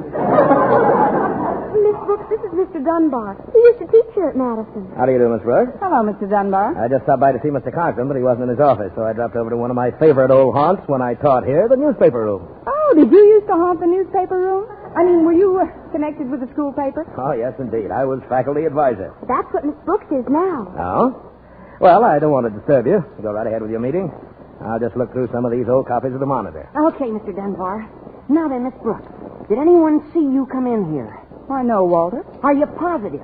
No, I'm not positive. If I'd known this was a secret meeting, I'd have tunneled my way in. Well, I guess we've got to take a chance. You see, Miss Brooks, we're going to circulate a petition among the students asking them to boycott the cafeteria. Boycott it? But, Harriet, what does your father say? I've talked to Daddy, Miss Brooks, and he says there's nothing he can do. I deplore the embarrassment this may cause him, but as student body president, my first duty is to my constituents. Here. I did. We just finished the preamble to the resolutions and the petition. If you want to hear it, I'll read it to you. Whereas and to wit. That's pretty strong language, isn't it? Still on the pink side. When in the course of students' events, it becomes necessary to turn one's back on one's stomach, we, the undersigned, exercising our constitutional right peaceably to assemble and to form a committee to seek redress of grievances, do hereby announce our firm intention of patronizing the Madison High School cafeteria only to use the tables, chairs, water, napkins, and toothpicks provided therein, until such time as the duly appointed party or parties, namely Mr. Osgood Conklin, principal, or the Board of Education, responsible for the operational bog-down which has befallen this installation, do take such action which will improve the food, lower the prices, and better the service in said cafeteria. It is also recommended that the person in whom this authority is vested do immediately proceed to the present chef in charge of preparing the food, and without further frippery or fanfare, chuck him the heck off the premises. Now, Miss Brooks, what do you think of it, huh? How much are you asking for the picture rights? Isn't it great, Miss Brooks? And look over here. We just painted these placards. That's in case the students vote to picket. Picket? Oh, now, wait a minute. This is Look at this sign here, Miss Brooks. Let's see. Remember Ptomaine. Here's another one. Don't worry about your old age. Eat here and you'll never make it. Here's one still cleaned up. It goes, remember the saying, whatever goes up must come down? Well, in our cafeteria, whatever...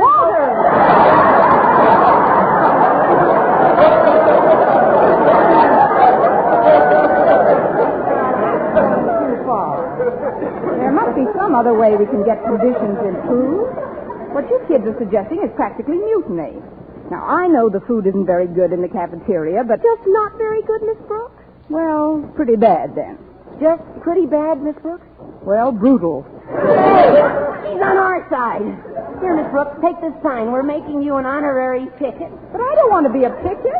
Don't you see, we've got to avoid all publicity, or Mr. Oh, it's Conklin... too late now. You're in this thing as deep as we are. I'm in this thing as deeply as you are.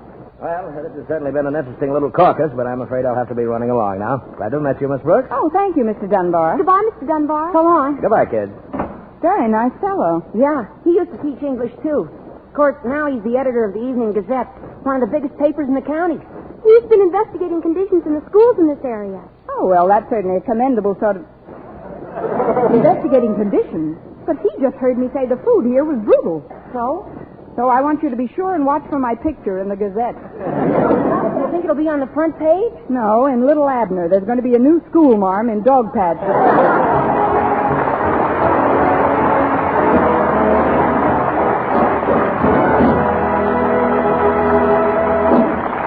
Our Miss Brooks, starring Eve Arden, will continue in just a moment. But first, here is Vern Smith. Ladies, what's your complexion problem? My skin's so dingy. Mine's oily. My skin's dull, coarse-looking. Doctors have proved that many complexion problems respond wonderfully to proper cleansing with Palmolive soap, regardless of age, skin type, or previous beauty care. Oily skin looks less oily. Dull, drab skin, fresher and brighter. Coarse-looking skin appears finer. To win such complexion improvements, simply use Palmolive soap. Nothing but Palmolive is needed, the way doctors advise. Wash your face with Palmolive soap 3 times a day. Massage with Palmolive's wonderful beauty lather for 60 seconds each time to get Palmolive's full beautifying effect. Then rinse. Look for improvements within 14 days. Remember, 36 doctors, leading skin specialists, advised this way for 1,285 women with all types of skin, and proved it could bring lovelier complexions to 2 out of 3. So forget all other beauty care. Use Palmolive soap the way these doctors advise for a fresher, brighter complexion. And ladies, enter the $100,000 49 Gold Rush contest. The makers of Palmolive soap offer $49,000 first prize and over 4,900 other prizes. Get entry blanks and complete rules from your dealer now. You may win a fortune in cash.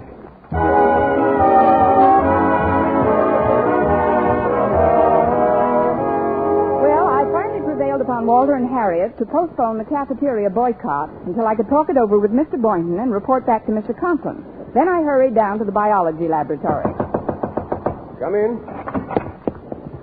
Excuse me, Mr. Boynton, but I got to talk to you about something. Could you come to the cafeteria with me right away? Oh, but I haven't been eating lunch in the cafeteria, Miss Brooks. I bring my lunch. Oh, I do too. See, I've got my lunchbox with me. But I thought we'd go to the cafeteria for some coffee, and I could tell you... I've got a thermos full of coffee, and it's so much cozier than the cafeteria. Won't you have lunch here, Miss Brooks, with me? Well, Mr. Conklin, I tried. I suppose I could tell you what's on my mind after lunch. Oh, good. Sit right down at that table over there. Just push those jars to one side. All right, Mr. Boynton. What's the matter? One of these jars just smiled at me. Oh, don't be alarmed, Miss Brooks. A friend of mine sent those to me from Africa. They're shrunken heads. Well, if they're here for lunch, they can have mine. I'll just be a minute, Miss Brooks. I'm feeding my pet frog, McDougal. You remember Miss Brooks, Mac? Hi, Mac. I always feed Mac before I eat myself. Just like the cowboy stars do in those Western movies. They always feed their horses first. So good for you, partner. Of course, I've never owned a horse, but old Mac here is as close to me as any pet I've ever had. Yes, I know. Why don't we throw a saddle on him and go for a ride after school? Look, Mr. Boynton, maybe I shouldn't wait any longer to tell you what I discussed with Mr. Conklin. Please, Miss Brooks, not while Mac's eating. This is a festive occasion. Let's not talk about anything serious. I heard a brand new joke the other day. Would you like to hear it? I might as well. It's sort of a riddle. It goes, why can't a woman swallow her apron? I don't know, Mr. Boynton. Why can't a woman swallow her apron? Because it goes against her stomach.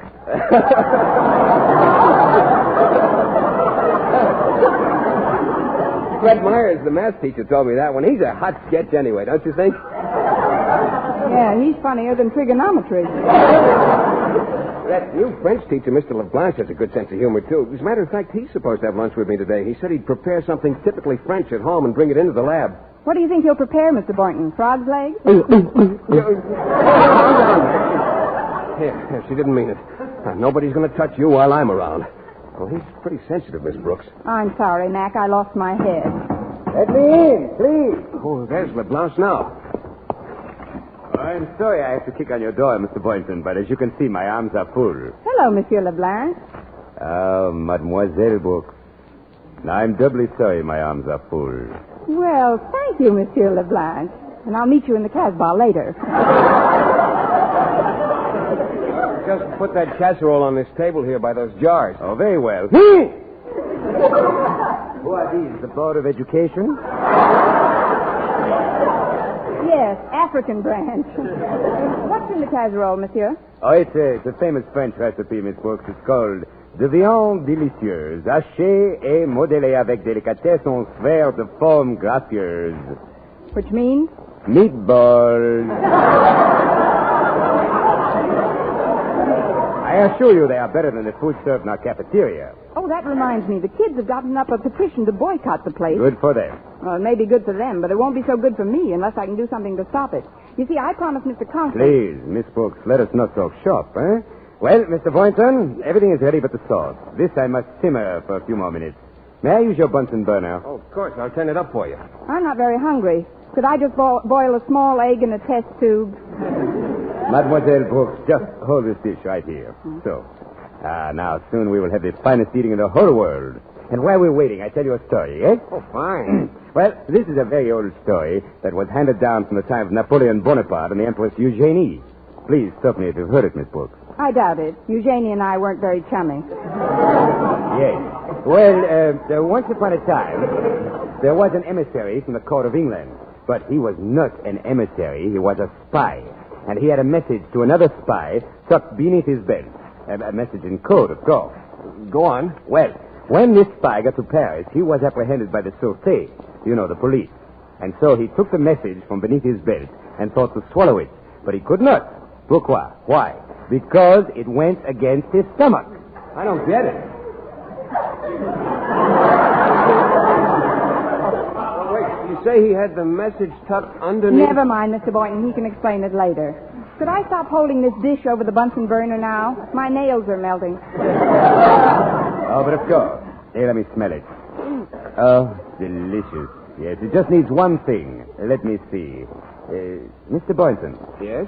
Do you think we could persuade Monsieur McDougal to stroll through the sauce?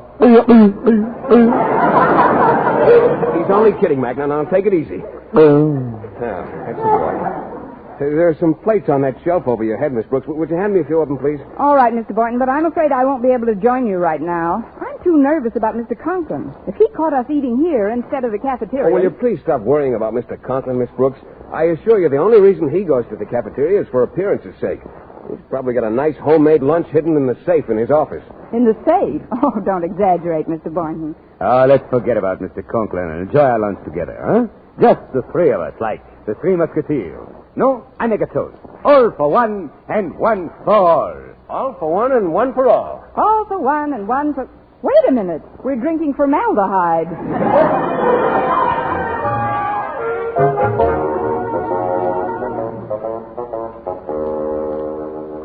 Three to the right.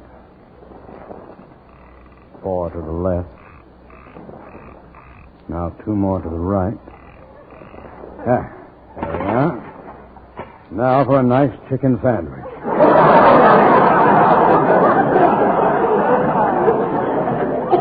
Just the way I like it. Plenty of lettuce. Come in. Greetings, Mr. Conklin. I'm Martin Dunbar. I used to teach for you a few years back. Remember me? Dunbar. Oh, yes, of course. You taught Latin, didn't you? Well, you're close. English. Oh. Of course, yes. Well, always glad to see any of my old teachers. Drop in any time. I did. I dropped in today. Oh. Well, I'm rather busy right now, so if you could... the same old evasive Osgood. What? Now, see here, young man. By what license do you call me by my first name? The same old pompous Osgood. Pompous?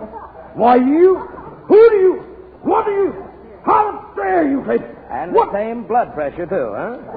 Look, Osgood, as editor of the Evening Gazette, it's my duty to expose certain things to public view. Not all things, mind you, but just those things that have a rather unpleasant odor. Well, now, you leave our cafeteria out of this. I didn't mention your cafeteria, Osgood, but now that you did, I think you ought to know at least as much as I do. Namely, the students here are talking about a boycott. What students? Probably just a handful of irresponsible, scatterbrained, troublemaking olds. Uh-huh. One of the pupils who told me about it was named Harriet Conklin. Just the type I had in mind. Nothing but a Harriet Conklin? Yes, that's right, Osgood. Your own daughter. And it isn't just the students that are rebelling, either. I heard one of your teachers refer to the food here as brutal. A teacher said that? Uh-huh. Yeah, that'll make a nice, juicy headline, too. Faculty member slings mud at cafeteria hash. Now, just a minute. Or Madison English teacher vilifies victuals. Did you say English teacher? I did. Miss Brooks is the name. She's in this thing as deep as any of them. As deeply, editor. I told her... Look, now there must be some way we can straighten this thing out. I'll tell you what, Dunbar, old boy. Yes, kiddo? Meet me in the cafeteria in 5 minutes. We'll have lunch together. I was on my way down there when you came in. Oh, all right. But where are you going now? I'm going to find Miss Brooks and make her eat her word. Or worse, I'll make her eat in the cafeteria. I'll see you in a little while, Dunbar. Oh, Mr. Conklin, before you go... Yes?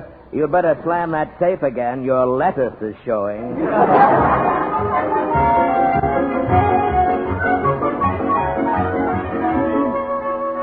Voila, that is the end of the story.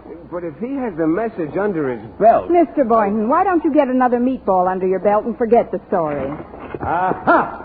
Just as I thought. Oh, hello, Mr. Conklin. Hello, Mr. Conklin. Hello, Monsieur Conklin. Don't hello me, you culprit. Qu'est-ce que c'est, culprit? Mr. Conklin will qu'est-ce que tell you in a minute. Miss Brooks, I entrusted you with a mission. A simple mission that a child could perform, and you failed me. Instead of bringing me news of this insurrection, you joined it. Oh, but Mr. Conklin, There's no time for apologies now. I want you to run down to the nearest good restaurant and buy the best lunch that you can and smuggle it into the cafeteria. What's that I smell? Oh, it's from this dish here. Say, that's a wonderful aroma. No, but of course. It's my own recipe. De viande délicieuse hachée à démodeler avec délicatesse. 11 verres de forme gracieuse. Meatballs, eh? Are they really good? Oh, yes, sir. They're wonderful. Well, that saves somebody a trip. Bring the whole plate up to the cafeteria immediately, Miss Brooks. You are acquainted with Mr. Dunbar, I presume? Dunbar? Yes, we've met. Don't sound so innocent. According to him, you shut your mouth off like it was the 4th of July. I'll get that food into the cafeteria immediately. But Mr. Conklin... Immediately!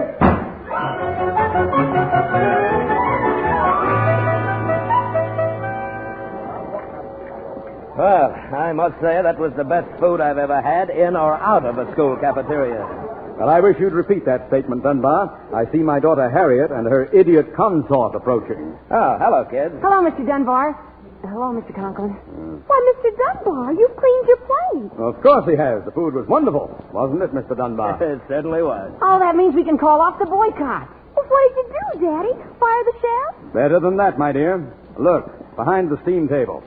An order of meatballs, please. One meatball coming up.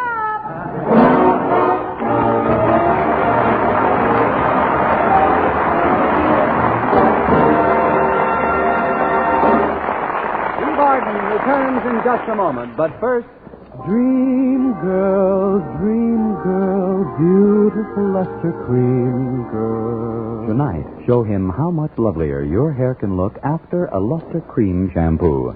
Only Luster Cream brings you K-Dumas magic formula blend of secret ingredients plus gentle lanolin. Gives loveliness lather even in hardest water. Glamorizes your hair as you wash it. Luster Cream. Not a soap, not a liquid, but a dainty cream shampoo. Leaves hair fragrantly clean, free of loose dandruff, glistening with sheen. Soft, manageable. Gives new beauty to all hairdos or permanents. 4-ounce jar, $1. Smaller sizes, either tubed or jars. Tonight, try Luster Cream shampoo and be a Dream girl, beautiful luster cream girl. You owe your crowning glory to a luster cream shampoo. And now, ladies and gentlemen, we would like to bring to our microphone the Western editor of Radio Mirror magazine, Miss Ann Daggett.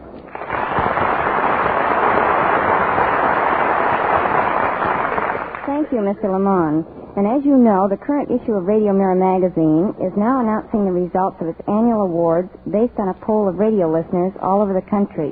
It is my pleasant duty to present this scroll on behalf of those listeners who have elected as radio's top-ranking comedian, Miss Eve Arden.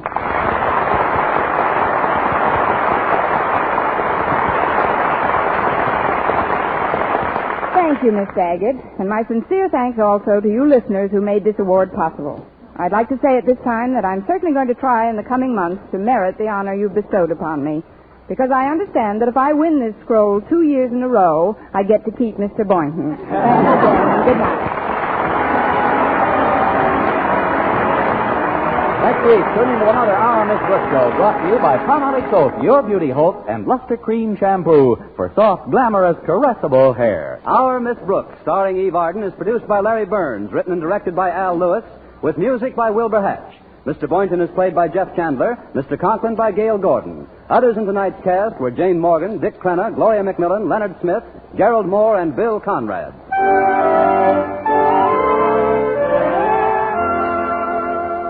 Men, Do you shave with a lather or brushless shave cream?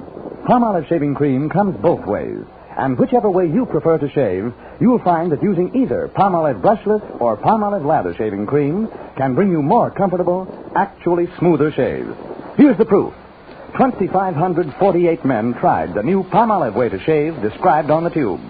And no matter how they had shaved before, 3 out of every 4 got more comfortable, actually smoother shaves. Get Palmolive brushless or Palmolive lather shaving cream today. For mystery liberally sprinkled with laughs, listen to Mr. and Mrs. North, the exciting fun-packed adventures of an amateur detective and his beautiful wife. Tune in Tuesday evenings over most of these same stations. And be with us again next week at this time for another comedy episode of Our Miss Brooks. Bob Lamont speaking. This is CBS, the Columbia Broadcasting System.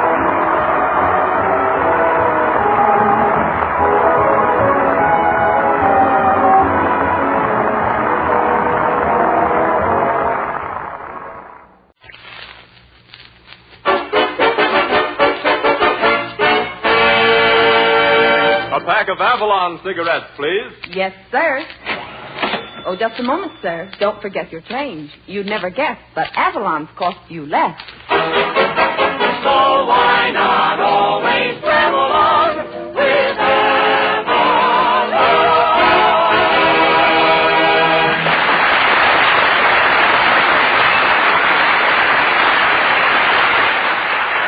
Good evening, friends. Good evening. This is Del King saying welcome to Avalon Time with Red Foley, Jeanette, Edna Stillwell, the Avalon Chorus, Bob Strong and his orchestra, and Red Skelton. The orchestra opens the program with Romance Runs in the Family.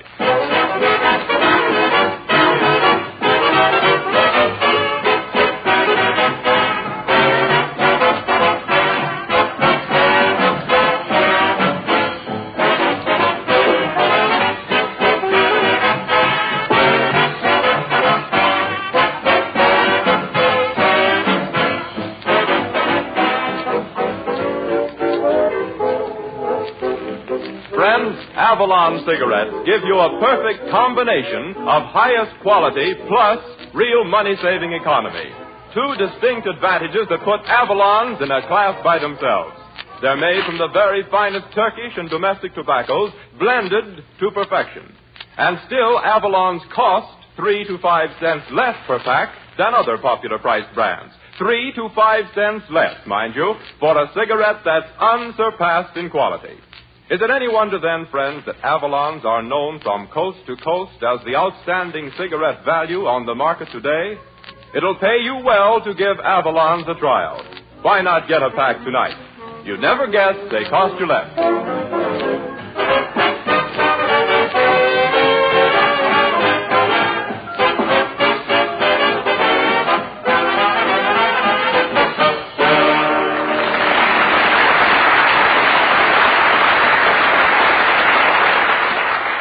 We bring you now our effervescent comedian and the only man who thinks he could be a great swimming instructor because in vaudeville he played all the dives in Tank Town. Red Skelton.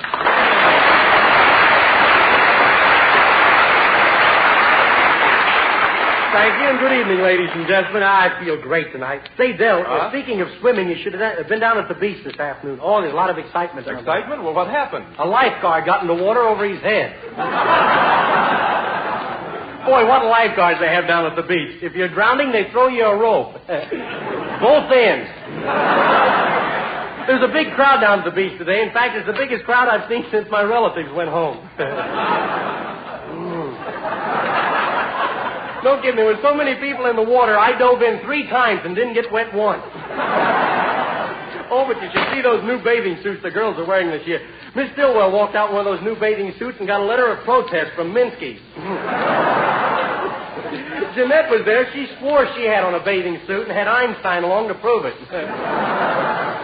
Oh, you'd have to see the bathing suit to believe me. And believe me, you should see it. The bathing suit I wore was a sarong. You know what a sarong is? That's a pair of 3-cornered pants that's going Hollywood. I saw some girls coming, and I struck an athletic... That's out.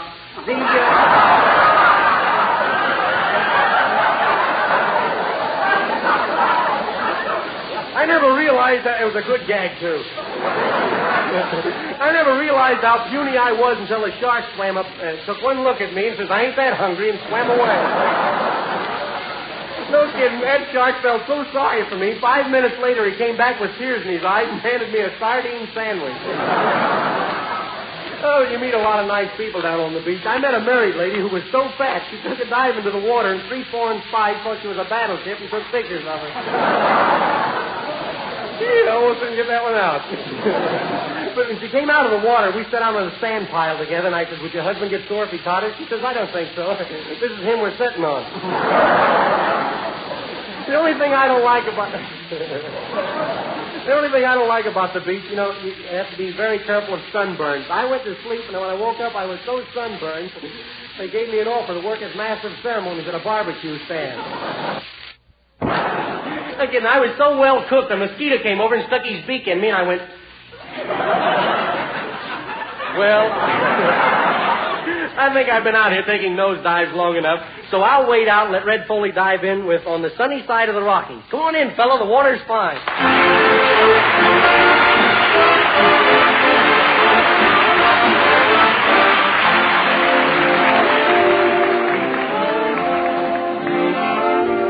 On the sunny side of the Rockies,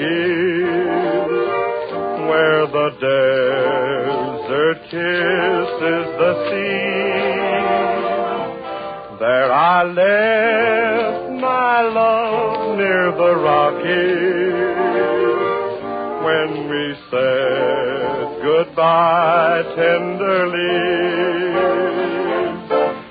Though mountains are high and we're far apart, in my dreams I'm with my sweetheart on the sunny side of the Rockies, where the desert kisses the sea.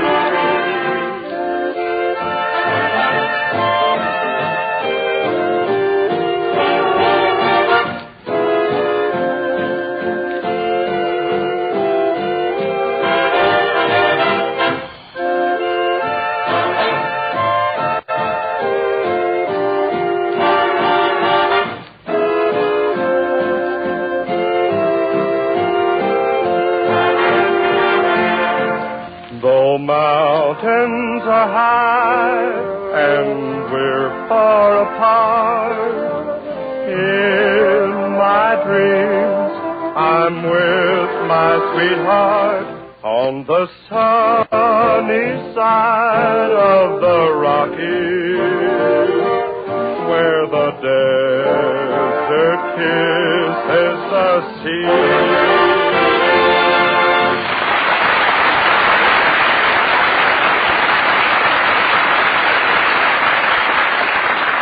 From Bing Crosby's latest picture, East Side of Heaven, Bob Strong and the orchestra play the Old Groaners hit tune, Hang Your Heart on a Hickory Limb.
number played with a band. You know, I wish I'd have been an orchestra leader, Del. Well, why, Red? You know, you're better off this way because as you grow older, you can do character parts. Yeah. Now, after all, what can Bob do with that stick when he grows older? Well, he can always stick a nail in the end of it and pick up paper.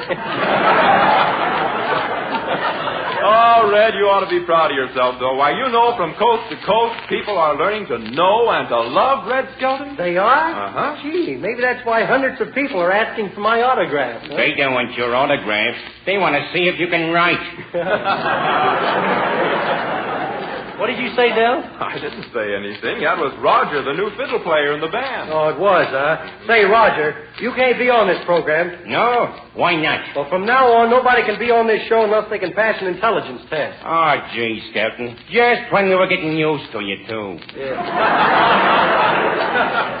Well, now, listen, you got to get off the show. Yeah. I'm as smart as the next guy, Skelton. Well, the next guy must be an awful dope. Hey, Red. Oh, what do you want? My sister thinks you're the greatest comic on the air. She does? Say, I'd like to meet her. I think we can arrange it. Yeah? Tuesday is visiting day. Yeah. I'll hit that guy in the nose. Oh, Red, listen, wait a minute. Calm down. Forget about him. By the way, listen, have you seen the new radio sets? The ones, you know, where you get the station by pushing buttons? Yeah, I saw one down at the White House when I was there at the President's Ball this spring. Well, how'd you like them? Oh, swell. I pressed one button, got Jack Benny. Yeah? Pressed another button, got Walter Winchell. Yeah? Pressed the third button. And what happened? Opened a new bridge at Louisville, Kentucky. Hello, Red. Hi, Bob Strong. A happy cadenza to you. Say, I'm throwing a party for the cast tonight. Could you loan me $3? I'm sorry, I'm a little deaf in that ear. Go around to the other one. I say, could you lend me $10? What? Could you lend me $10? You better go back to the $3 ear. No fooling, Bob. Will you let me have $10? I'm sorry, I can't do it. And excuse me, I've got to talk to my boys. Oh, he can't do it. Why, that guy's got the first dollar he ever made. Why, do you mean that Bob is tight? Tight? He lives on soup and mashed potatoes to keep from wearing out the filling in his teeth. Why, I always thought Bob was generous. Oh, you did, huh? Yeah. Well, did you know that last week he moved next door to a church? Next to a church? Yeah. Well, how come? Well, you know, it's the month of June, a lot of weddings, and that guy's nuts about rice pudding. Oh, no kidding, Red. Come clean now. Are you really broke? Broke?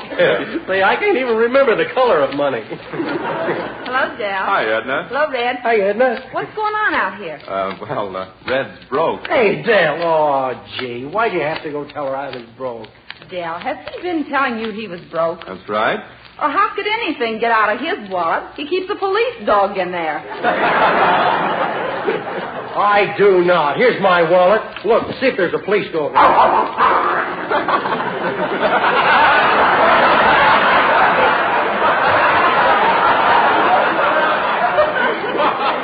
Put a muzzle on that guy. Okay, just for that, Miss Stillwell, you don't get that raise I promised you. What are you laughing at? What did you say? I said you don't get the raise I promised you. Well, there goes nothing. Edna, that's no way to talk to me. The guy that loves you. Loves me? Pat. Edna, your eyes are like violets, and your lips are like rose petals. Boy, what a flowery line you've got. Yeah. You have to go get me out of the mood now. Say, Edna, I'm giving a little party tonight after the show. You're invited. Hold everything. Here comes One Key Strong. Hello, Edna, darling. Hello, Bob, precious. What goes on here? Edna, I'm mad about you. Will you call me Bobby? Will you call me Toodle? Will you call me when this is over?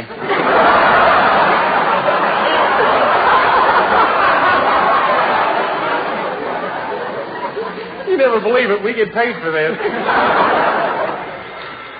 Hey, is that the telephone? Well, it's too early for jingle bells. Hello? Yes? Oh, you'd like to have the orchestra play My Old Kentucky Home? Well, hold the phone. Hey, Bob, play Hold Tight. Okay, here we go, boys. 1, 2.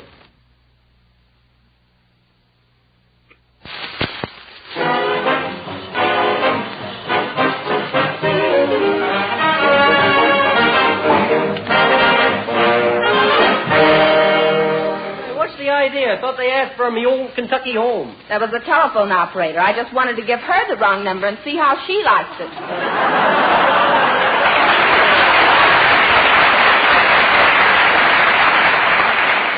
Hiya, boys, hiya. Well, hello, Edna. Well, if it ain't going with the wind Foley. Yeah, that's me. Big timey. I'm in the money now. You got dough? You're just the guy I want to see. Hey, wait, you want to see me? That's right. Could I borrow $20 from you, Red? Oh, it's a pleasure. Well, if it's a pleasure, make it 40. Okay, here's 5, and 10, 15, 20, and 20 is 40. Here's $2. Yeah. Hey, I asked for 40. I know you did. You asked for 40, you'd take 20, and I knew you'd be tickled with 10, so I gave you 2. Well, I gotta go now. So long, boys. So long, pumpkins. So long, Redsy boy. Redsy boy? Redsy boy? What could be worse? Funk. I love funk. Funk? Oh, listen, I've had about enough of this. I'm going to look in my little vest pocket dictionary and see what punk means. If it's what I think it is, I'll beat you to a pulp. Punk. P-U. That's it.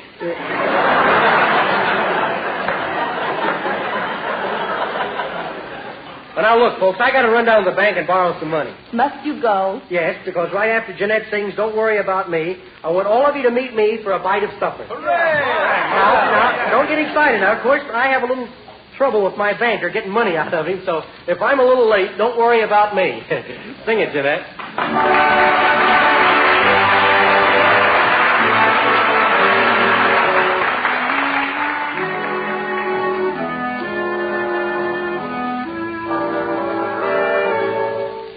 Don't worry about me, I'll get along.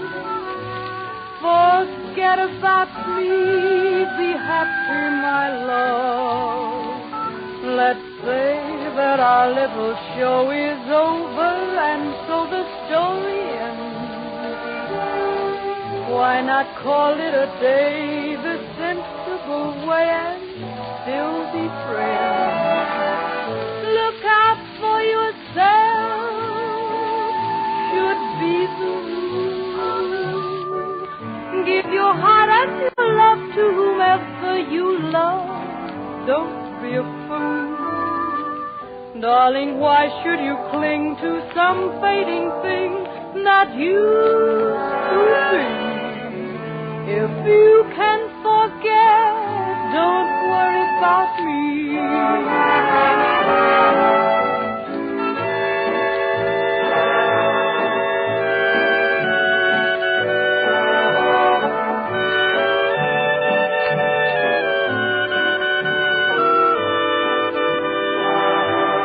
Darling, why should you cling to some fading thing that used to be?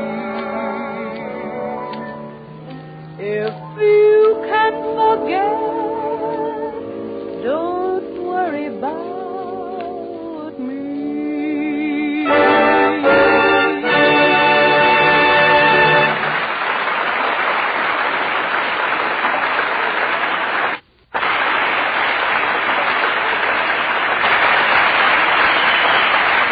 Ladies and gentlemen, millions of smokers will tell you Avalons give greater cigarette value than have ever been known before. They're positively highest quality through and through, made with the finest Turkish and domestic tobaccos. And still, they cost 3 to 5 cents less per pack than other popular price brands. Never has a price so low bought this unexcelled Avalon quality. And you'd never guess that they cost you less. And now, here's a special word to the ladies. You'll like Avalon's smoother, milder taste and flavor, and the way they're tightly packed so that the tobacco doesn't fall out into your purse. You'll like Avalon's smart, modern package, too. And remember, Avalon save you money to buy those extra things for yourself and your home. So, friends, Avalon's, the cigarette that gives you so much and costs so little, deserves a trial by every smoker, both men and women. So why not pick up a pack tonight?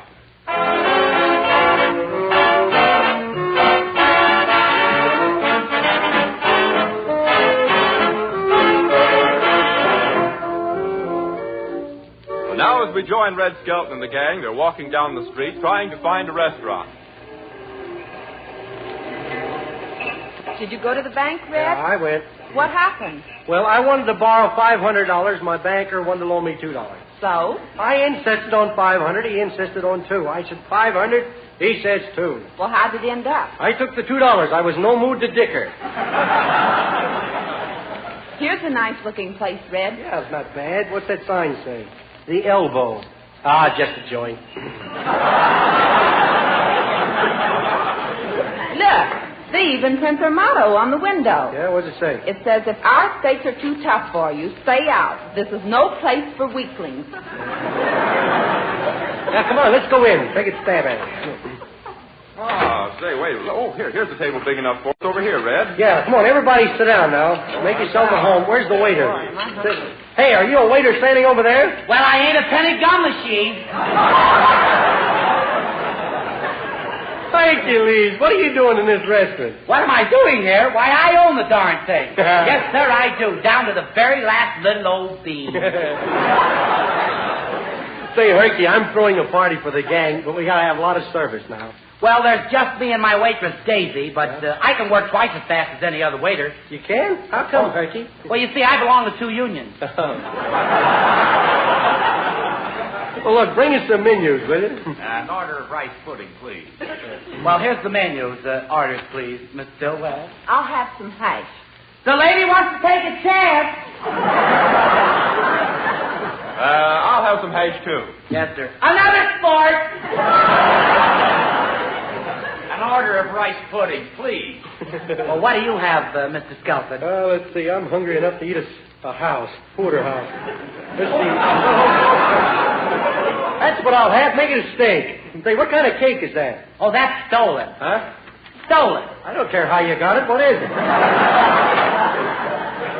That's coffee cake. Oh. And now you, Mr. Foley. Well, I'll have a dozen clams, some dill pickles, 5 soft-boiled eggs, and 6 steaks. Some Boston cream pie, a large cucumber, 3 scoops of ice cream, and a quart of coffee. What? No order? No. Well, okay. Would you mind signing this order, please? Sign it what for? Well, you think I want the coroner to slap me in the can?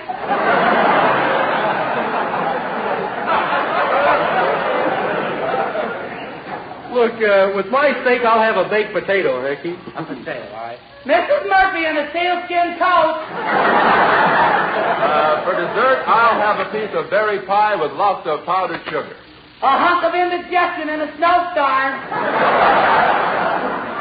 Listen, I want an order of rice pudding, please.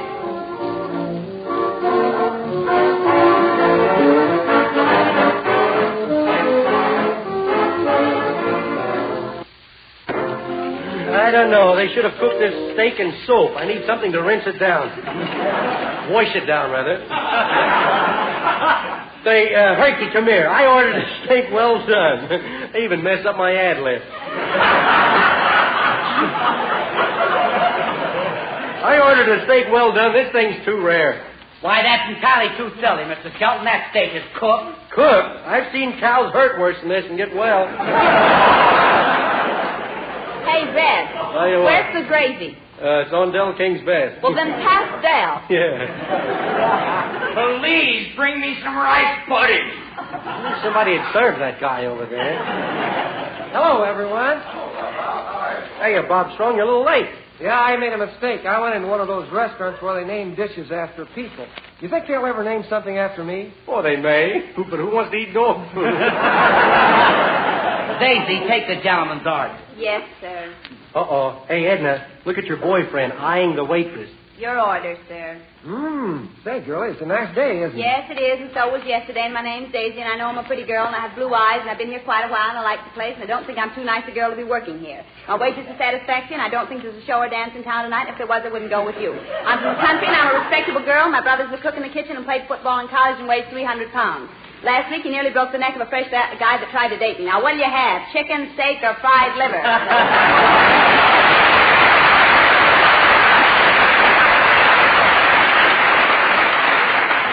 I'll have 2 fried eggs. Listen, please, just one little order of rice pudding. I wish they'd take care of that guy. I give up. This steak's too tough for me. You mean that piece of perfect beef is too tough? That's right. My $2 steak is tough? Yeah. That's a piece of blue ribbon meat. Well, it must have won the blue ribbon at Hialeah. Here are your eggs, Mr. Strong. Say, they got here awfully fast. I know we have to make things fast. It's only a half-hour program.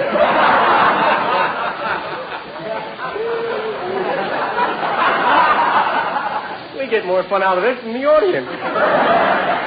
Hey, girlie, this egg's terrible. Well, don't blame me. I only laid the table.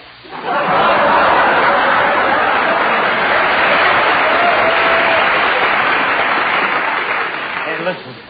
Please bring me some rice pudding, please. Oh, I'm awfully sorry, old pal. I didn't hear you. The guy wants an order of rice pudding. Order of rice? Did you say something important to me, Mr. Skelton? Look, for the last time, I told you to bring that guy some rice pudding and get it over with. Say, now, here, you look here. Are you trying to tell my customers what to eat?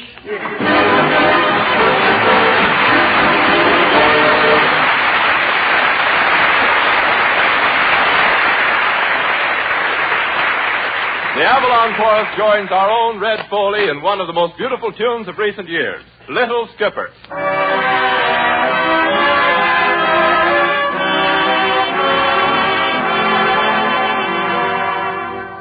Ship ahoy, my little skipper. It's time to sail for Blanket Bay. Climb aboard your baby clipper, but don't you sail too far away. At the foot of your bed is your faithful little crew.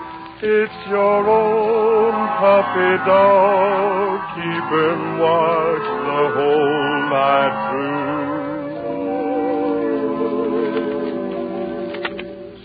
Sail away, my little skipper. Good night and pleasant dreams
to you.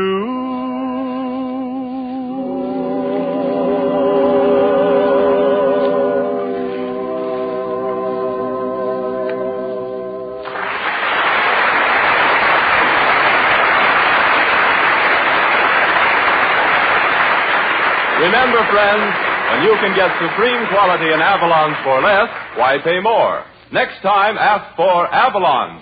And don't forget your change. Yes, Avalon cigarettes, dear friends, cost several cents less than others. You too can save this difference like all of us Avalon brothers. Each pack is wrapped in cellophane, each pack is union made. No wonder folks from coast to coast say Avalon's lead the parade. So why not always travel on with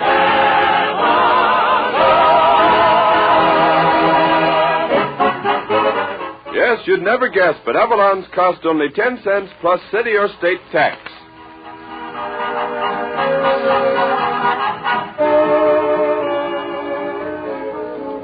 Well, Del, that just about winds up everything for tonight. Yes, Red, it's one for the books. You mean one from the books? Yeah. Now, listen, Rogers, don't you come back here next week. You go someplace else. Remember, this program's my bread. Yeah, and all your jokes is crummy. Oh, what's the use? Good night, ladies and gentlemen. This is Red Skelton thanking you for the use of your loudspeakers. Good night. Be with us next Saturday night at the same time when the Brown and Williamson Tobacco Corporation will again present Avalon Time. Del King speaking. Good night, everybody.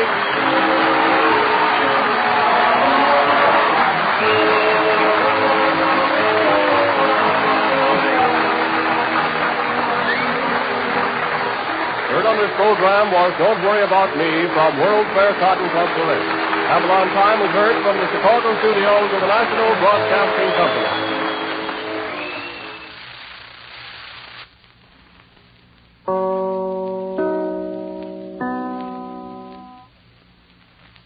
WEAF, New York, 9 p.m., BULOVA, Bulova Watch Time. Ladies and gentlemen, the secret word tonight is wall. W-A-L-L. Really? You bet your life.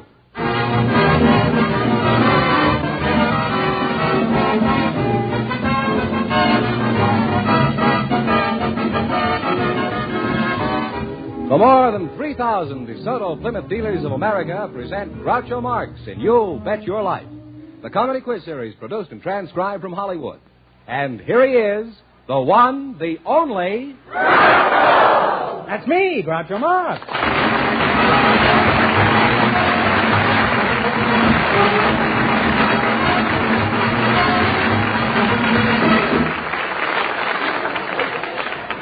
Well, here I am again, all ready to start the new season with $1,000 for one of our couples. Fenneman, who's first to try for it? Well, a couple about to be married, Groucho. They were selected by the studio audience just before we went on the air. Really? They are Corinne Dressler and Elmer Rich. People? Step right up here and meet Groucho Marx.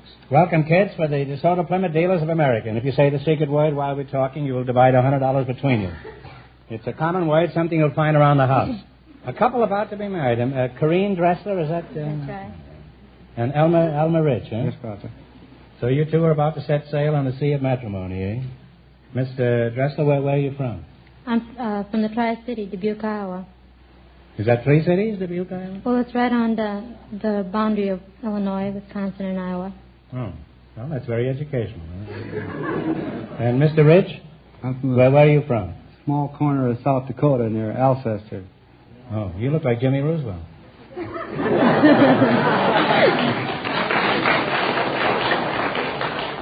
Only he wears a necktie. Huh? How old are you? 22. 22. And you? 30. 30. Just think, I'm old enough to be your father. If you think long enough, I'm old enough to be your grandfather. What sort of work do you do, Elm? I'll call you Elm. That's a tree I used to know in North Dakota. Huh? I work for the Owens, Illinois Glass Company. Owens, Illinois Glass Company? Where is Owens, Illinois? In Vernon, California.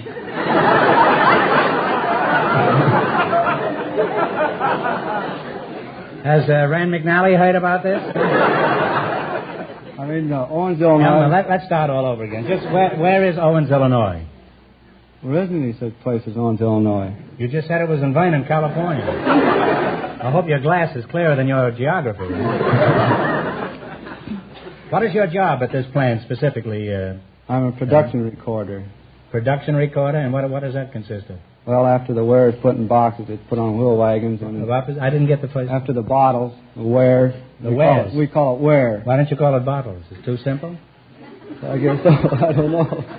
But anyway, it's... Have you ever inquired? Why don't you ask the foreman at the plant why they don't call them bottles, since they are bottles? Yeah, I don't know.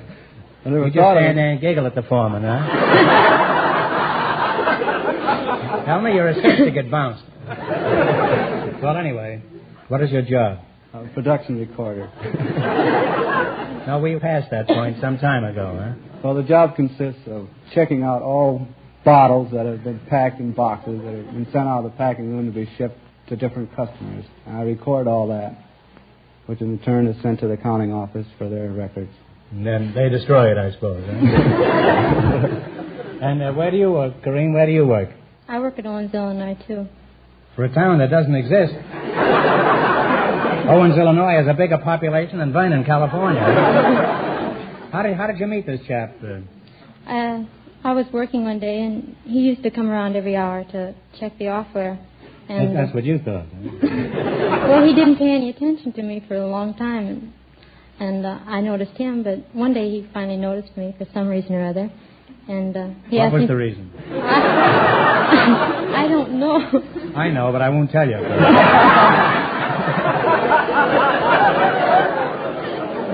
You know, two can play at that game. I can be just as coy as you can.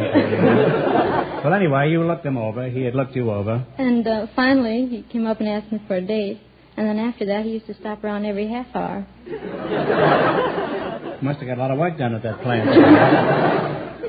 And what is your job at the factory? I'm a selector. A selector? Yes. Isn't that strange? I knew you were a selector the moment I saw you. If I met you on the street, I'd say to myself, there's a selector if I ever saw it. Now then, what is a selector? Well, I pack all the ware in boxes. You call it wares too, huh? Yes. And I check it for all defects, for cracks and for bullheads. Bullheads? Yes. What do? Do you go fishing in this plant? Was that how you selected Elmer? You examined him to see if he was cracked? Well, let's talk about your future as man and wife. How much do you figure it's going to cost the two of you to live for a month, Elmer? I don't believe it costs as much as it does now. Elmer, how do you figure it'll cost you less to live after you're married? Well, I won't be going out eating dinner every night and going to movies and out to races. Is this true, Corrine? Aren't you? Are you going to cut down on the entertainment? Well, we don't go out to dinner very often, and we don't go to too many movies. Haven't been to the races in a long time. Elmer, you're trapped in one of your own bottles. Elmer, why don't you forget this girl and marry the one you've been spending all your money on?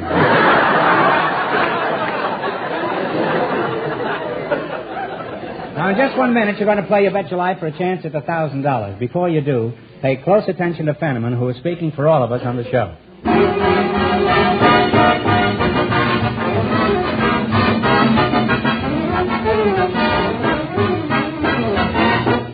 Well, folks, this is our first program of the fall season. And by our, I mean the more than 3,000 DeSoto Plymouth dealers from coast to coast. These dealers are glad to be bringing to you once again Groucho Marx in You Bet Your Life. They welcome these weekly opportunities to tell you something about themselves and the way they try to do business. They want you to know they feel that you, as a customer, deserve the very best their service crews can give you. They try to do every servicing job as quickly and as economically as possible. The mechanics who work on your car are skilled in the latest servicing methods and have the finest equipment to work with. They aim to treat you courteously every time you drive in. So find out soon what it means to be really satisfied with the folks who care for your car. Just visit a DeSoto Plymouth dealer tomorrow. All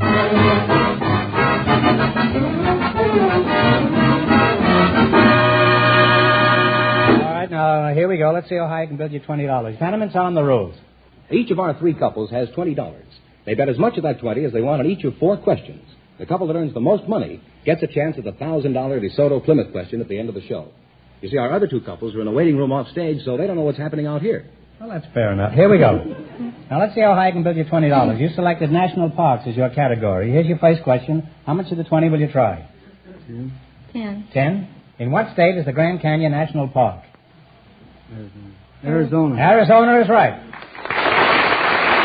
And they're on the way, Groucho. They have $30. All right, you got $30. Remember, you're going for $1,000 tonight. Now, how much of the 30 will you bet on your second question? 20. 20, huh? You don't pay any attention to her at all. All right, in what state is Mount Rainier National Park? Washington. Washington is correct. They're really fighting now. They have $50. All right, here's your third question. How much of the 50 will you bet? 20. Not you betting $20? Yes. Just ignore them out there. Huh? Here's your third question. You're betting $20. In what state is the Everglades National Park? Florida. Florida is right. Hey, really up there now. They have $70, Groucho. All right, here's your last chance to beat the other couples. How much of the 70 will you bet? 10. All right, 10. $10. In what state is Carlsbad Cavern National Park? Oh, New Mexico. New Mexico is correct.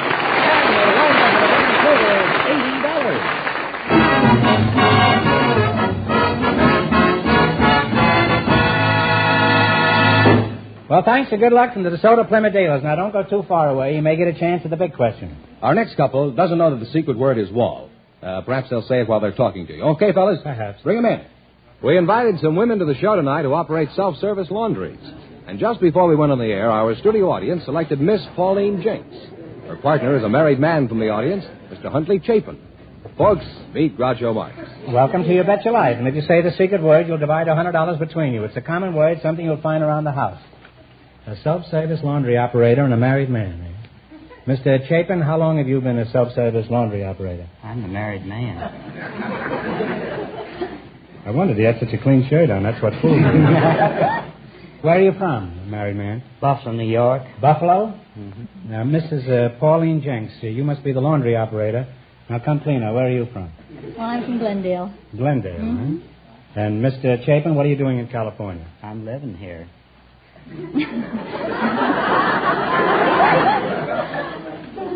Well, now that I get a good look at you, I imagine you are. I mean, what kind of work do you do? Well, I'm in rather an unusual occupation, I believe.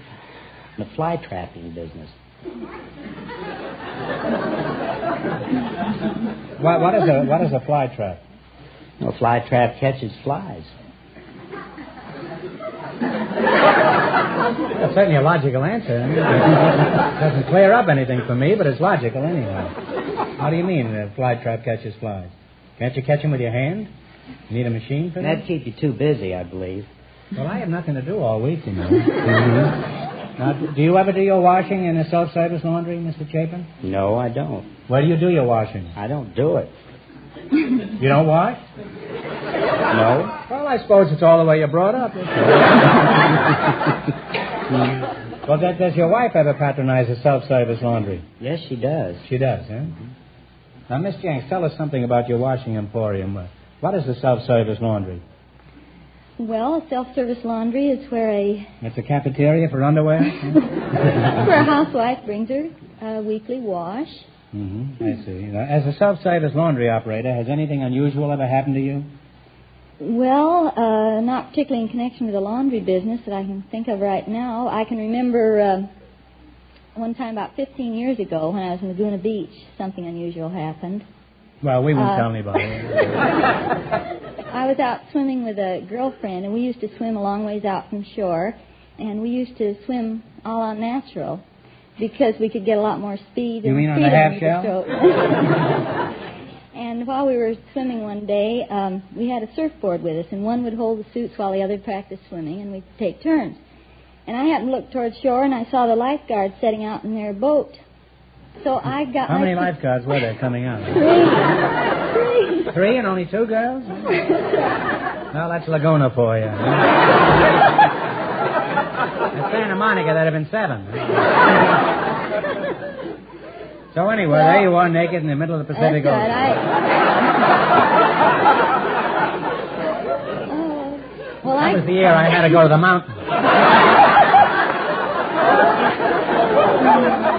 That's been the history of my life. I've always made the wrong move. Well, they rode around a couple times and they left, and I finally had to laugh about it too, although I wasn't laughing at the time. Well, let's get back to the cleaning business. Now, suppose I slink into your bathhouse with my moldy laundry. What's the first thing that happens?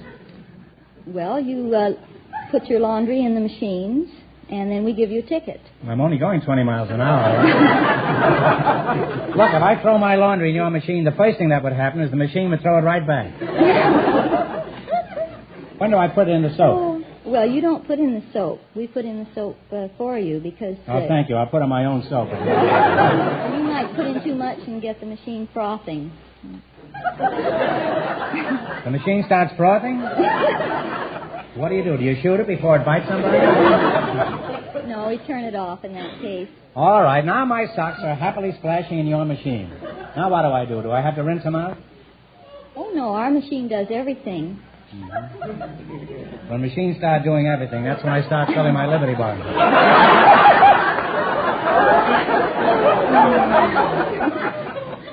Well, now that I know all about self-service laundry, let's see how well you two make out in the battle for the $1,000. You got to run your $20 into more than our other couple. I can't tell you how much the first couple won, but Fenham and his offstage remind our listeners. The young couple about to be married won $80. Here we go. Let's see how high I can bid you $20. You selected friends and companions as your category.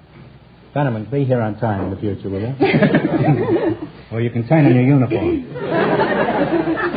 Now, here's your first question. How much of the 20 will you try? $10. What was the name of Robinson Crusoe's companion? Friday. Friday is right. And they're on their way. They have $20, Groucho. Remember, you're going for $1,000 tonight. Now you have $30. How much of the 30 will you risk? 30. What was the name of John Alden's friend? Miles Standish. I was going to say they have $60. They have $60. All right, here's your third question. How much of the 60? 30. $30. All right. What was the name of Tom Sawyer's friend? Finn. Huckleberry Finn is right. Now they have $90. All right, you got $90, and here's your last chance to beat the other couples. Now, how much will you bet? Oh, let's bet it all, shall we?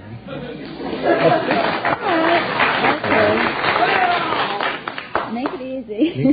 You're going to be clean anyhow in the laundromat. You might as well be clean here. Little John of Sherwood Forest was a friend and follower of what leader?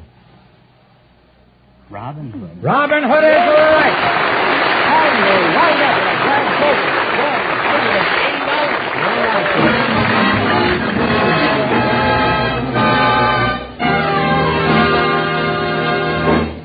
Thanks and good luck from the DeSoto Plymouth dealers. Now, we'll soon know who gets the chance at the $1,000 question. Fenneman, come in here and tell us who's ahead so far. The couple who was just up here, the lady that runs the automatic laundry, and the married man from the audience are ahead with their $180. I see. Secret word is still wall. Still wall, okay. We went searching through the audience tonight for some people with unusual occupations. And just before we went on the air, we selected Mary Mitchell, and her partner is Mr. William Peeler. Folks, come on in here and meet Groucho Marx. Well, welcome, kids. Welcome for the DeSoto Plymouth dealers. And if you say the secret word, you'll divide $100 between you. It's a common word, something you'll find around the house. Mary Mitchell, is that right? Correct. Mary Mitchell. And William Peeler. Mrs. Mitchell, where are you from? Libra, Missouri. Libra, Missouri? That's right. What is the population of that town? 800. 800. Before I left. Is that why you left, Mrs. Mitchell? Well, I wouldn't be surprised. Well, you may before the evening is over. Now, Mr. Peeler, where are you from?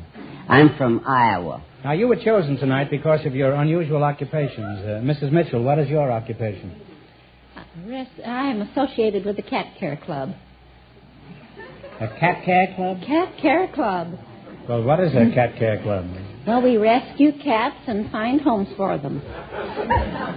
Do you give cats to anybody who asks for one? For example, could I have a cat? Well, you would have to qualify.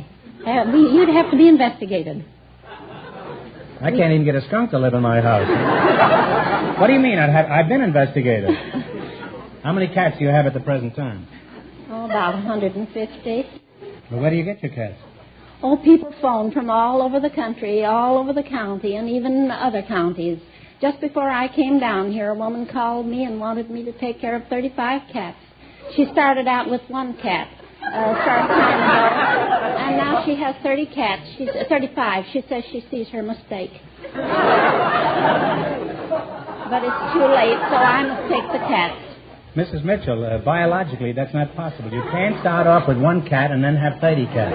Well, she did You have take to start off with 2 cats. Well, in That much I know about cats. I know. 2 stray cats came in after she took the one cat. So she really started with 3 cats. Oh. Well, that's more like it, anyway. Now, what is your unusual occupation, Mr. Peeler? Well, I am a wood carver. I take a solid block of wood like this, and in 5 minutes and 23 seconds, I have a pair of pliers that'll open and shut like that. Are these pliers? I thought those were bow legs. And, well, they look like bow legs, but they're really a little pair of pliers. Mm-hmm. They're pliers, huh? Yes. You see, Well, that's very clever. made my glasses out of wood, and my watch chain, that's made out of one solid block of wood, and it isn't put together, and you can't take it apart. Is this for me? Yes, that's for you. You may keep should that have. for a souvenir. I sell those for souvenirs. Oh, you sell them? Well, here, you better take it back. No, you can keep them. I don't want to get involved in any finance with you. Huh? All right. Now, where do you do this whittling? Well, in store windows and before Kiwanis clubs and Rotary clubs and Boy Scout groups mostly. Is that pretty good money in your business? Is it true you're always in the chips? Well, I manage to... I make these pliers. I sell them for $1 a piece. Let's see that. I've never seen one of those. Well, that's very interesting. Is this for me? And, yes, if you want it. Oh, you shouldn't have. I may get enough of all the brothers here tonight, huh? I'll have his watch before he leaves here. You say people pay $1 a piece for those wooden pliers? Why? Well, you see, I throw in a $50 bill with each pair that I sell. Well, that's a pretty good come-on, huh? I can see you have a very good head for business, Mr. Peeler. Have you had it examined lately? Now, tell me, Blockbuster, that's because you're a woodcarver. Tell me, how do you make money giving away $50 bills? Well, you see, I print my own money. That's why I can do it. Well, that explains it. I'm relieved to know that you're not doing anything dishonest, Mr. Peeler. Now, as one counterfeiter to another, why do you do it? Well, because, you see, we got a lot of colors in the rainbow, and we got a lot of different kinds of money. And all of the money we've ever had has always been green on the back. Well, one year I want to print the $100 bills red and the $50 bills blue and the $20 bills brown. And then I want to come out over the microphone and say, all of you people that have got a $100 bill that's red on the back, dated 1950, I'm going to call it in 3 weeks from tomorrow at a discount. Now, you go home and get that $50 bill or that $100 bill out from under the rug, and you go down and you buy that suit of clothes you've been looking at for the last 6 months, but you were too stingy to buy the suit of clothes because you thought more of the money than you did of the clothes. But if you hang on to the money, you're going to have to pay a discount. So when you buy the suit of clothes and the factory opens up and hires another guy, and we've got more prosperity than we've got now. And that's why I intend to eliminate all unemployment and all poverty in the state of California by just changing the money a little bit, making it different colors and putting a date on it and calling it in every once in a while. I used to think I talked a lot, huh?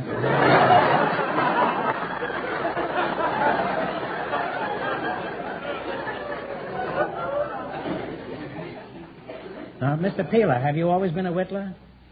No, I have been in the real estate business, and then I ran for Congress in 1935 over in the valley. Yes. What happened when you ran for Congress? Well, out of 150,000 votes, I only lacked 952, getting enough to go down to Congress, because you see, I didn't have quite enough money. My major opponent, he spent $25,000, and I only had 10. But with that 10, I bought a little automobile and put loudspeaker horns on it and had a microphone in front of the wheel, and I'd go down the street and I'd say, Peeler for the people. Peeler peels the peeling from the pension problem. He puts the plan plainly and paints pretty pictures of its possibilities. Please put this paper on your piano, and if you like him, put him in Congress. Plan to hear him tonight at the high school. Everybody come out. I'm surprised you got any votes.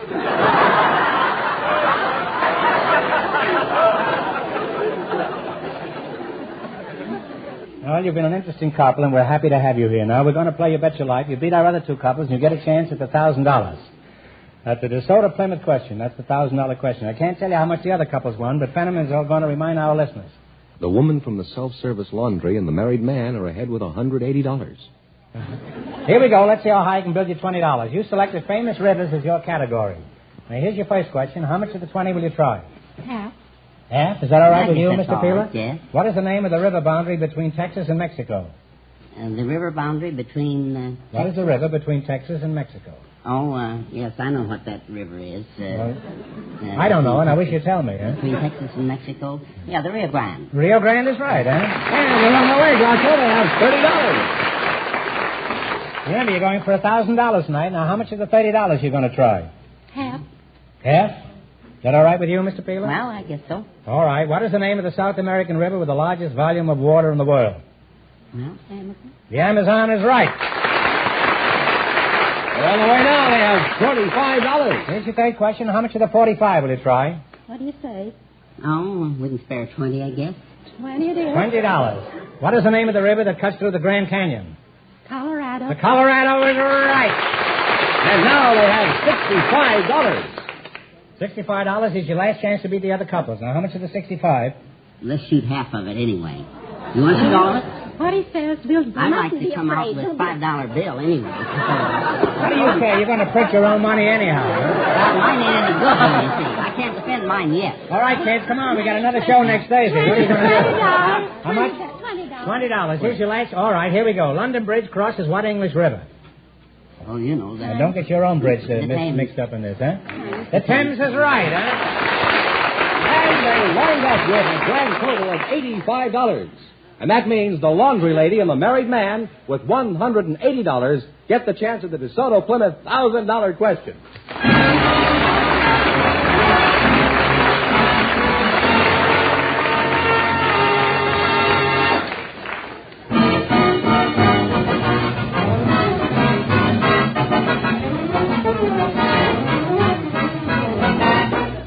Friends, your DeSoto Plymouth dealer handles two really great cars, the magnificent DeSoto and the beautiful Plymouth. DeSoto, with its graceful sweeping lines, is really a new concept in driving comfort. You'll thrill to DeSoto's featherlight steering. You'll enjoy DeSoto's new chair-high seats, and you'll be amazed at the huge rear window that greatly increases visibility. Yes, and there's even more to discover about the new DeSoto. It's an economical car to operate. No car in America has bigger brakes. It brings you a waterproof ignition. And, of course, DeSoto lets you drive without shifting. So drive a DeSoto before you decide. And remember, all dealers who sell DeSoto also sell Plymouth. No matter where you are or where you drive, look for those two great names linked together, DeSoto, Plymouth.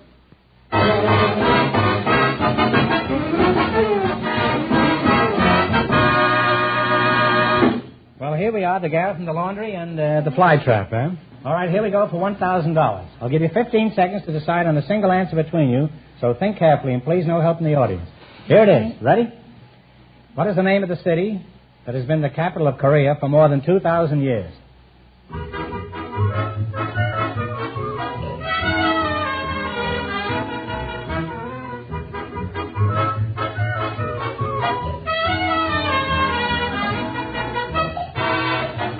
All right, what is the answer you two have decided upon? Sewell. Sewell is right.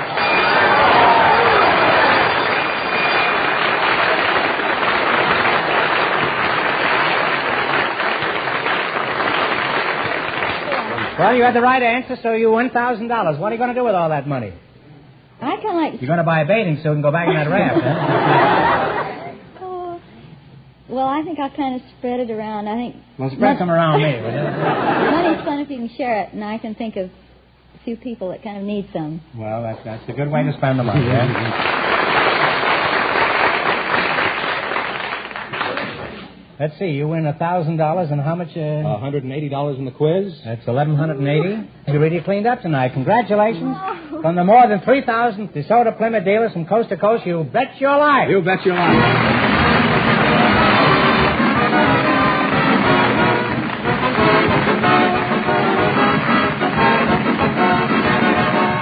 Be sure to tune in again next Wednesday night at this time for the Groucho Marx Show, when the big question will be worth $1,000. And don't miss Groucho's television show, also presented by the DeSoto Plymouth Dealers of America. And remember, all dealers who sell DeSoto also sell Plymouth. Two great cars, both products of the Chrysler Corporation. And when you drive in, tell them Groucho sent you. Good night, folks, and remember, just be sure to see your DeSoto Plymouth dealer.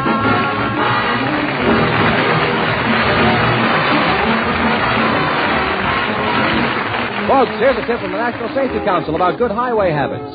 If your policy on the road is courtesy, you are always the beneficiary. You Bet Your Life is produced by John Goodell, transcribed from Hollywood, directed by Robert Dwan and Bernie Smith, music by Jerry Fielding. This is George Fenneman, signing off for the more than 3,000 DeSoto Plymouth dealers from coast to coast.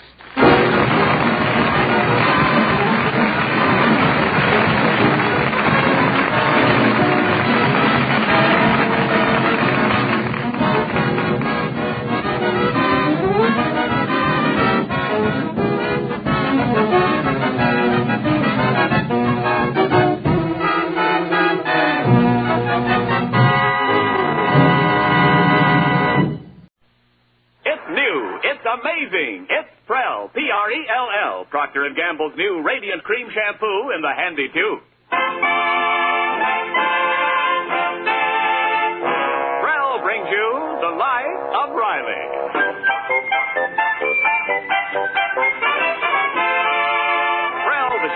that removes unsightly dandruff in as little as 3 minutes and leaves hair radiantly clean, radiantly lovely, presents The Life of Riley with William Bendix as Riley.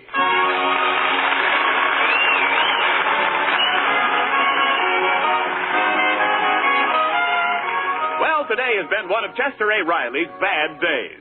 At the aircraft plant this morning, he sat down on a hot rivet. At lunch, he was thrown out of the restaurant for tilting the pinball machine.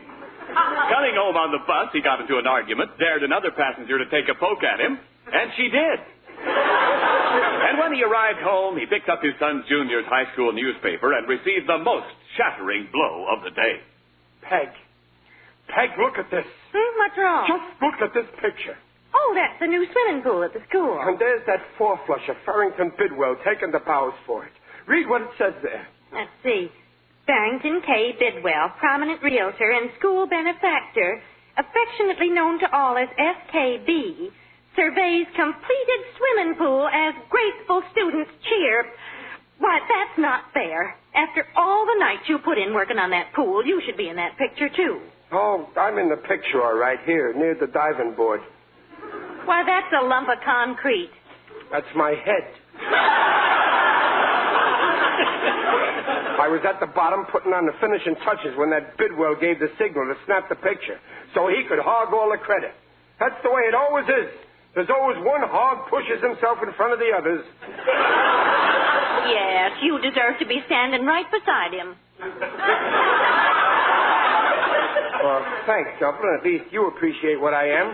Well, don't they mention you in the article at all? No, it's all FKB this, FKB that. And I'm the one that's really responsible for this pool. When the school board ran out of money in the middle, who volunteered to help finish the pool? Was it FKB? No, it was CAR.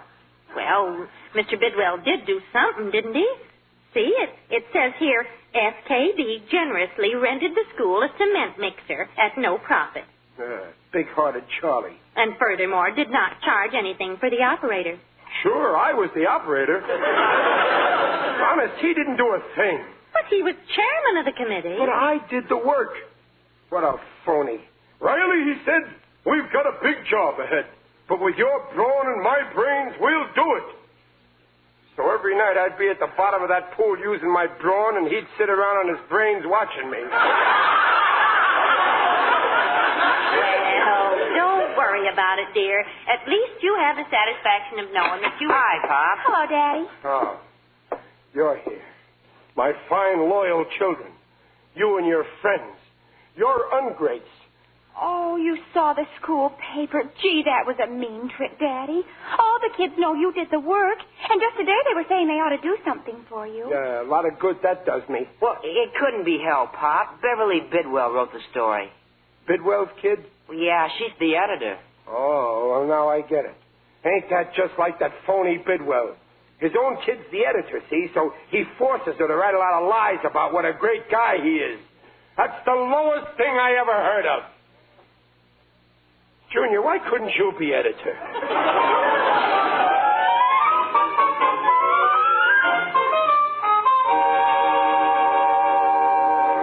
You, Peg, that's the modern generation for you. No thanks, strictly for themselves. Will you please stop brooding about that pool? Here's a letter for you. It came today. Oh, this ain't for me. It's for some guy named Esquire. It's for you. Read it again. Where? Oh, Chester A. Riley, Esquire. Say, Peg, why do they put that Esquire on there for? What? Well, it means sort of, a gentleman. Who in this town thinks I'm a gentleman? Well, the return address says Joe Myers. Joe Myers? Oh, yeah, the insurance agent. He's the guy who sold me that life insurance policy. Oh, yeah. Yeah, well, if he thinks he's going to nick me from Orange... Oh. What did he say? Sincerest congratulations on your coming birthday and many happy returns of the day. From the Acme Life Insurance Company to policyholder 146738. Well, now, isn't that sweet? Remembering my birthday. Oh, they remember all their clients. And it is the hope of the Acme Life Insurance Company that you enjoy good health and a long life.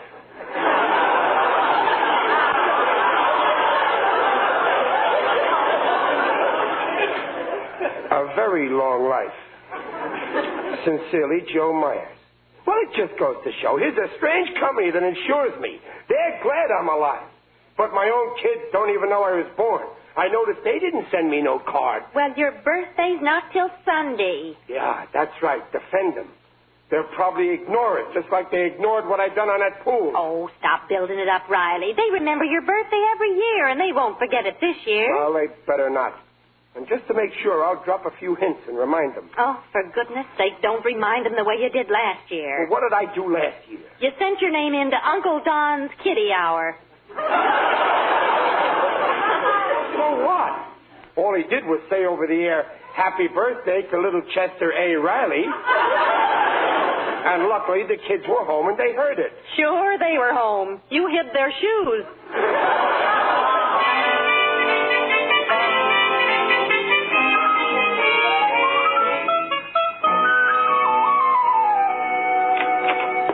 Hey, Babs, look, I've got my care collection box. And guess how much money I collected in 2 days? $10? What, 10 nothing, 28. Oh, you're kidding, Junior. On the level, you see? That's wonderful. How much did you collect in your class? 57. I'm going to try and double my quota. You know, we even picked out a city in France where the cared food packages will be sent to. Our French teacher came from there. Well, hey, can you do that? Well, sure, I checked with the local office. Say, you think we ought to hit Pop for a care contribution? Well, of course, Daddy will be glad. Oh, no, we better not say anything about it. Don't forget Mr. Bidwell's chairman of the care committee, and you know how Daddy feels about him. Yeah, he might blow his top. Oh, say, Babs, I always forget. What does CARE stand for exactly? Oh, well, those are the initials. C-A-R-E. Cooperative for American Remittances to Europe. Well, lots of people ask, and I... Hey, watch it. Here's Pop. Oh, here you are, kid. Remember, don't say anything. Hey, what are you two whispering about here? Oh, nothing, Pop. What do you mean, nothing? I seen you with your...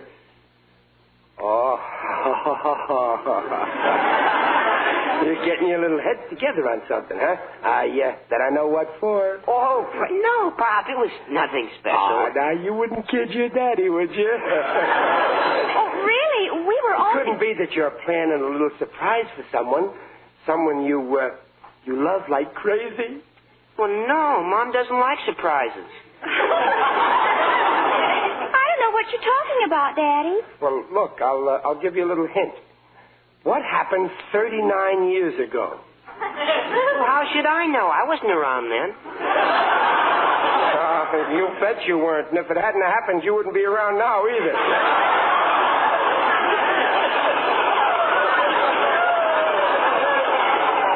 Now, look, I'll give you one more chance. What's today? Thursday. Uh-huh.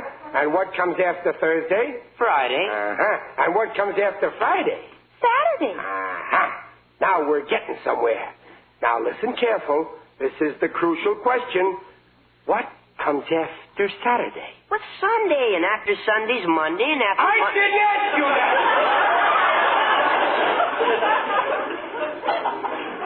Let's get back to Sunday. Well, gee whiz, Pop, what is it anyway? Say it.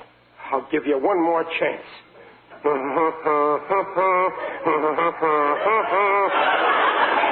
What's the matter, Pop? You got a toothache? Yeah.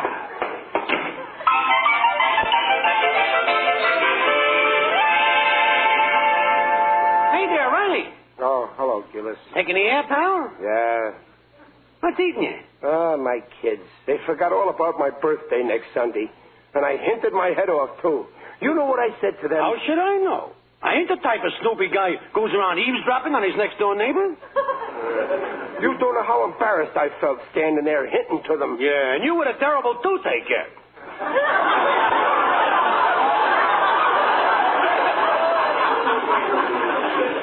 Gillis, you heard.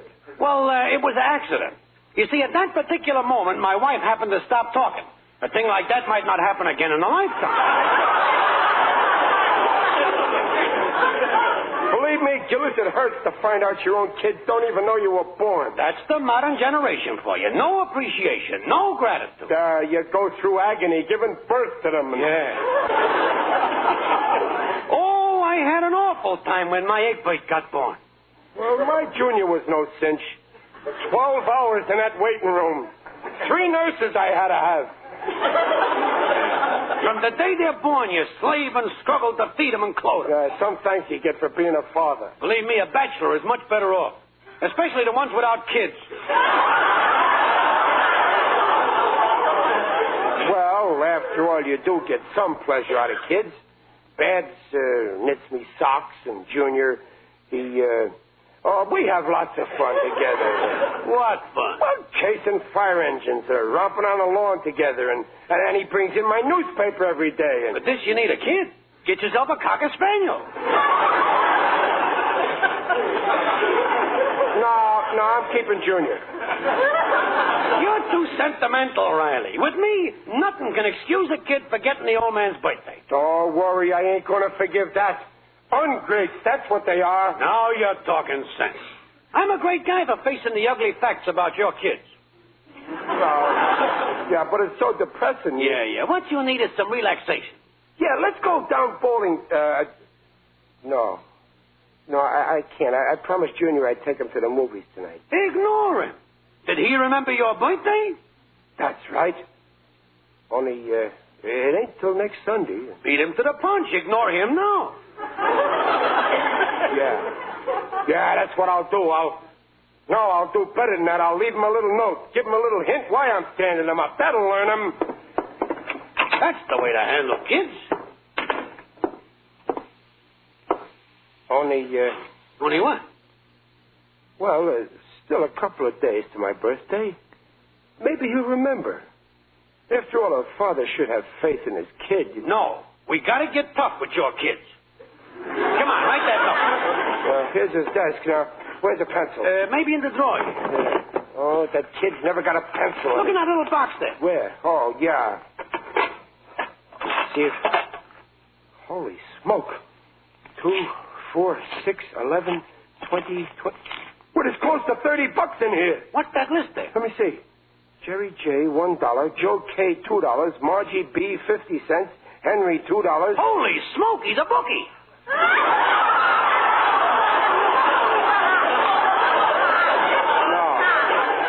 No, wait a minute. Look what it says on the box. Give a gift to C-A-R-E. Gillis! This dough is for me!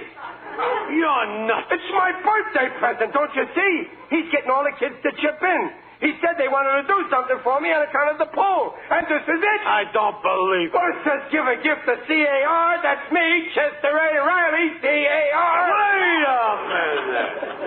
There's an E there, C-A-R-E. What's the E for? Esquire. What's the matter, you ignorant?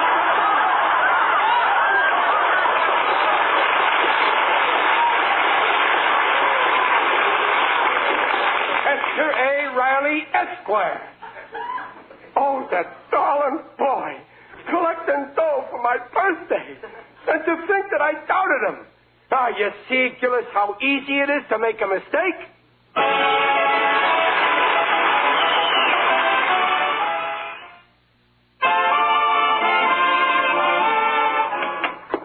That's you, Junior? Yeah, Pop, it's me. Oh, you darling child. I wasn't going to let on I knew, but I just got to tell you how proud I am of you. Oh, proud of me? Yeah. Well, gee, that's swell. What'd I do?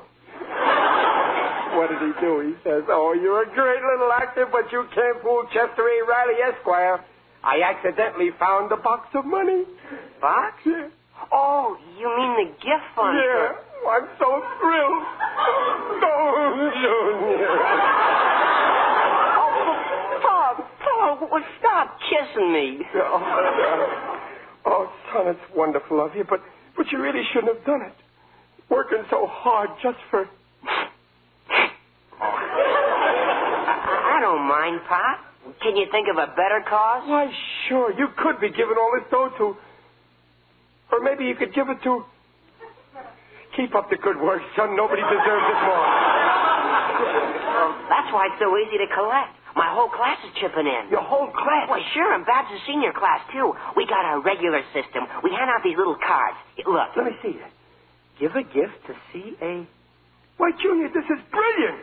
Special cards. Can I have a few of them? Well, sure, if you want. Yeah, I'd like to send them to some of my stingy friends. They need a hint like this to come across. Well, we'll take as many as you like. I'll just take 50. I'll send them... of course, it ain't really ethical for me to ask for the dough, huh? Oh, why not? The main thing is to raise a lot of cash. Sure, why not? As long as we're doing it, let's do it big. Oh, Junior, did you... Bed. Oh, my little bed. Oh, stop kissing me. Oh, Patsy, I had you all wrong, Babs. I know all about the gift fund. Oh. And I'm so proud of you and Junior and your wonderful friends. You know what I'm going to do? I'm throwing a big barbecue party on Sunday for everybody. That is, everybody that kicked in with dough. Oh, you don't have to do that, Daddy. No, it's the least I can do. And you can hand over the dough right there in front of everybody. Okay? Huh? Oh, it's a swell idea, Pop. Oh, the kids will love it. Well, I'll see you later, Pop. Well, wait a minute, Junior. Well, where you going? It's supper time. Well, I have to do some more collecting. And when I tell the kids about the party, they'll shell out like crazy. Well, in that case, go ahead, son. And don't you worry about supper. I'll eat your portion. Johnny, dear, I want... Do you know what those sweet kids of ours are doing? They're collecting money I know, dear. You know? Well, why didn't you tell me? Well, Hey, you know what I'm doing Sunday? I'm throwing a big party for everybody who kicks in. Why, that's fine, dear. Well, you don't mind? It means work. Oh, of course I don't mind. And I'm sending out some of these cards to my friends, too. You know, every little bit helps. You know, dear, I saved up $10 to buy a new hat, but I'm going to make my old one do. I'm donating the $10 to the fund. Oh, Peggy. Giving up your new hat. Going around with a naked head. Just to make someone else happy. Oh, Peggy. Willie, stop kissing me.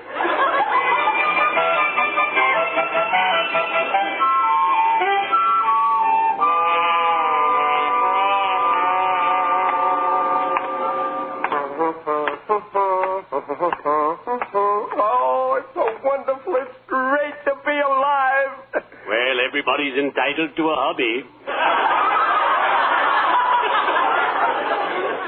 Who's that? It is I, Digby O'Dell, the friendly undertaker.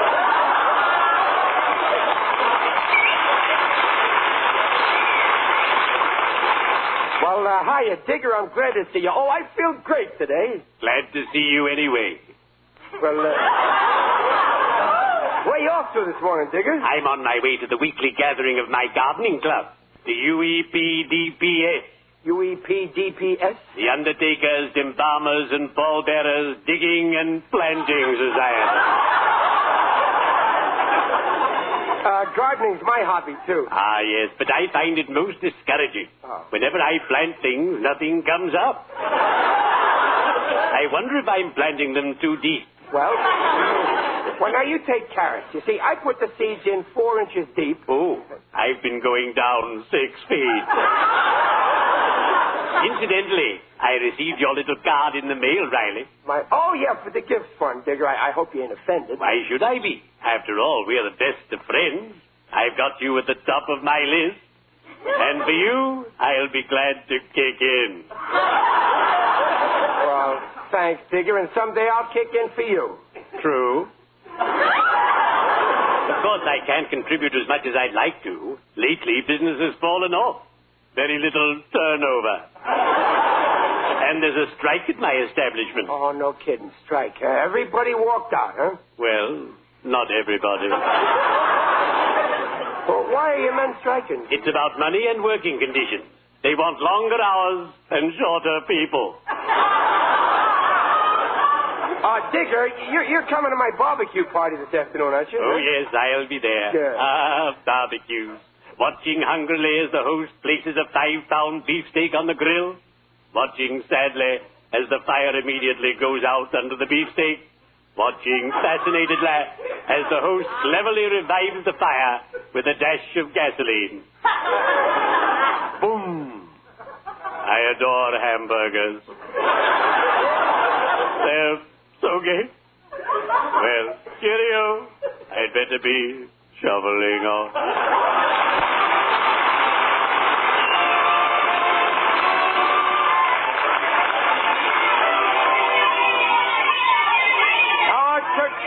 party, ain't it, Kate? Listen to them out there in that yard. I've never seen so many kids. Oh, they're having a wonderful time, and they love you, Dad. Well, can I blame them? The eats are sure going over big. That set me back plenty, too, but it's worth it. Think of all the dough they collected. Hey, when are you going to make the presentation? Well, we'll have to wait for Miss... Hut the door. More customers. Good afternoon, Riley. Oh, hello, Mr. Bidwell. Bidwell. Who invited you? Daddy, Mr. Bidwell's the chairman of the collection committee. Well, sure, it was all his idea. Bidwell? I hate to take vows, you know, but in this case, I must admit it was all my doing. Bidwell, you did this for... You got all the kids to chip in? Oh, Bidwell, darling. Riley, stop kissing me. For heaven's sake, Riley, what's the matter with you? Oh, Bidwell, I never thought you'd... Here I've been going around telling people you're nothing but a selfish publicity hound. Can you ever forgive me? Oh, forget it. Well, Junior, are we ready for the formal presentation? I'm ready. I got all the money right here in the sack, Mr. Bidwell. Boy, what loot. It must weigh at least... If you don't mind, Riley. Oh, I'm sorry. You got to make a speech first. I understand. Well, come on. What are we waiting for? Quiet.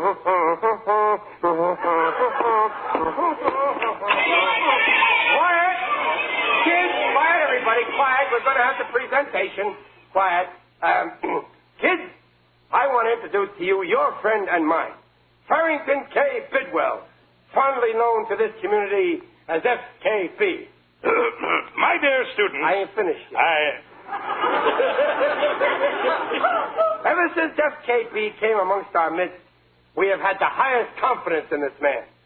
In fact, I will go so far as to say that in this community, FKB will always be our biggest confidence man. Thank you, Riley. My dear young friends, we are gathered here today for a great and worthy cause. I couldn't have said it better myself. In giving our dollars and pennies, let us bear in mind what those dollars and pennies will buy. Food, overcoats, suits, shoes. Bowling ball, fishing rods, a camera. Riley, this is no time for jokes. Who's joking? Think of the joy and happiness this money will bring as it is spread over battle-scarred Europe. First, I'm spreading it over battle-scarred Los Angeles. And now I call upon my young friend, Chester Riley, Jr., to announce the total amount and to make the formal presentation. Are we ready? I'm ready. Well, yes, sir. We collected a total of $304.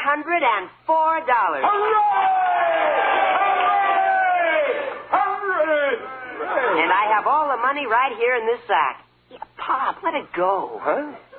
Riley, will you let it go? So, on behalf of the student body, I officially present this money to Mr. Bidwell. Here you are, FKB. Wait a minute. Why are you handing it to FKB? This money goes to CARE. That's right, Riley. I'll turn it over to Care. Care? What's he got to do with this? Riley, for heaven's sake, will you... Hand over that dough, Bidwell. Nobody's going to gyp me. I can spell as well as the next guy. But, Riley... Don't you try to pull a fast one. What do you think CARE stands for? Cooperative for American Remittances to Europe. Huh?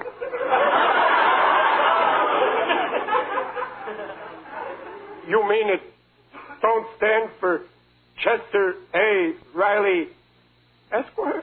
Of course not. Oh, Riley, you didn't think this money was meant... Oh. Wait a minute. Let me get this straight. You didn't collect this for... It ain't on account of the pool. The pool that I sweated and slaved over night after night. Get me a lawyer. I've been robbed.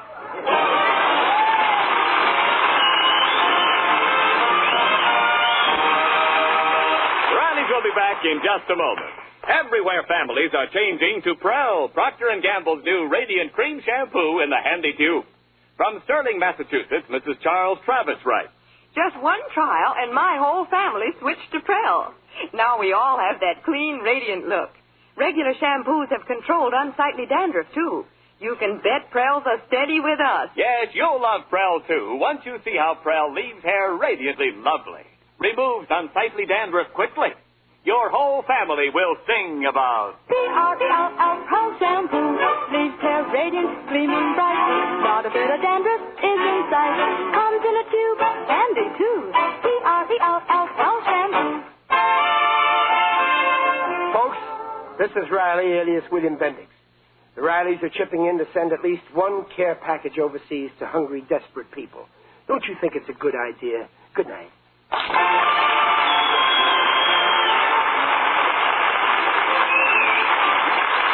Next week is National Pharmacy Week, dedicated this year to the fight against cancer. Procter & Gamble, makers of Prel shampoo, salutes the nation's pharmacists and their support of the fight to control cancer. Procter & Gamble invite you to join us again next week to hear The Life of Riley with William Bendix as Riley. The script is by Alan Lipscott and Reuben Schick. Mrs. Riley is Paula Winslow. Digger Odell is John Brown. The Life of Riley is produced by Irving Brecker. And remember, for radiantly clean, lovely hair, get the shampoo in the tube. P-R-E-L-L. Prel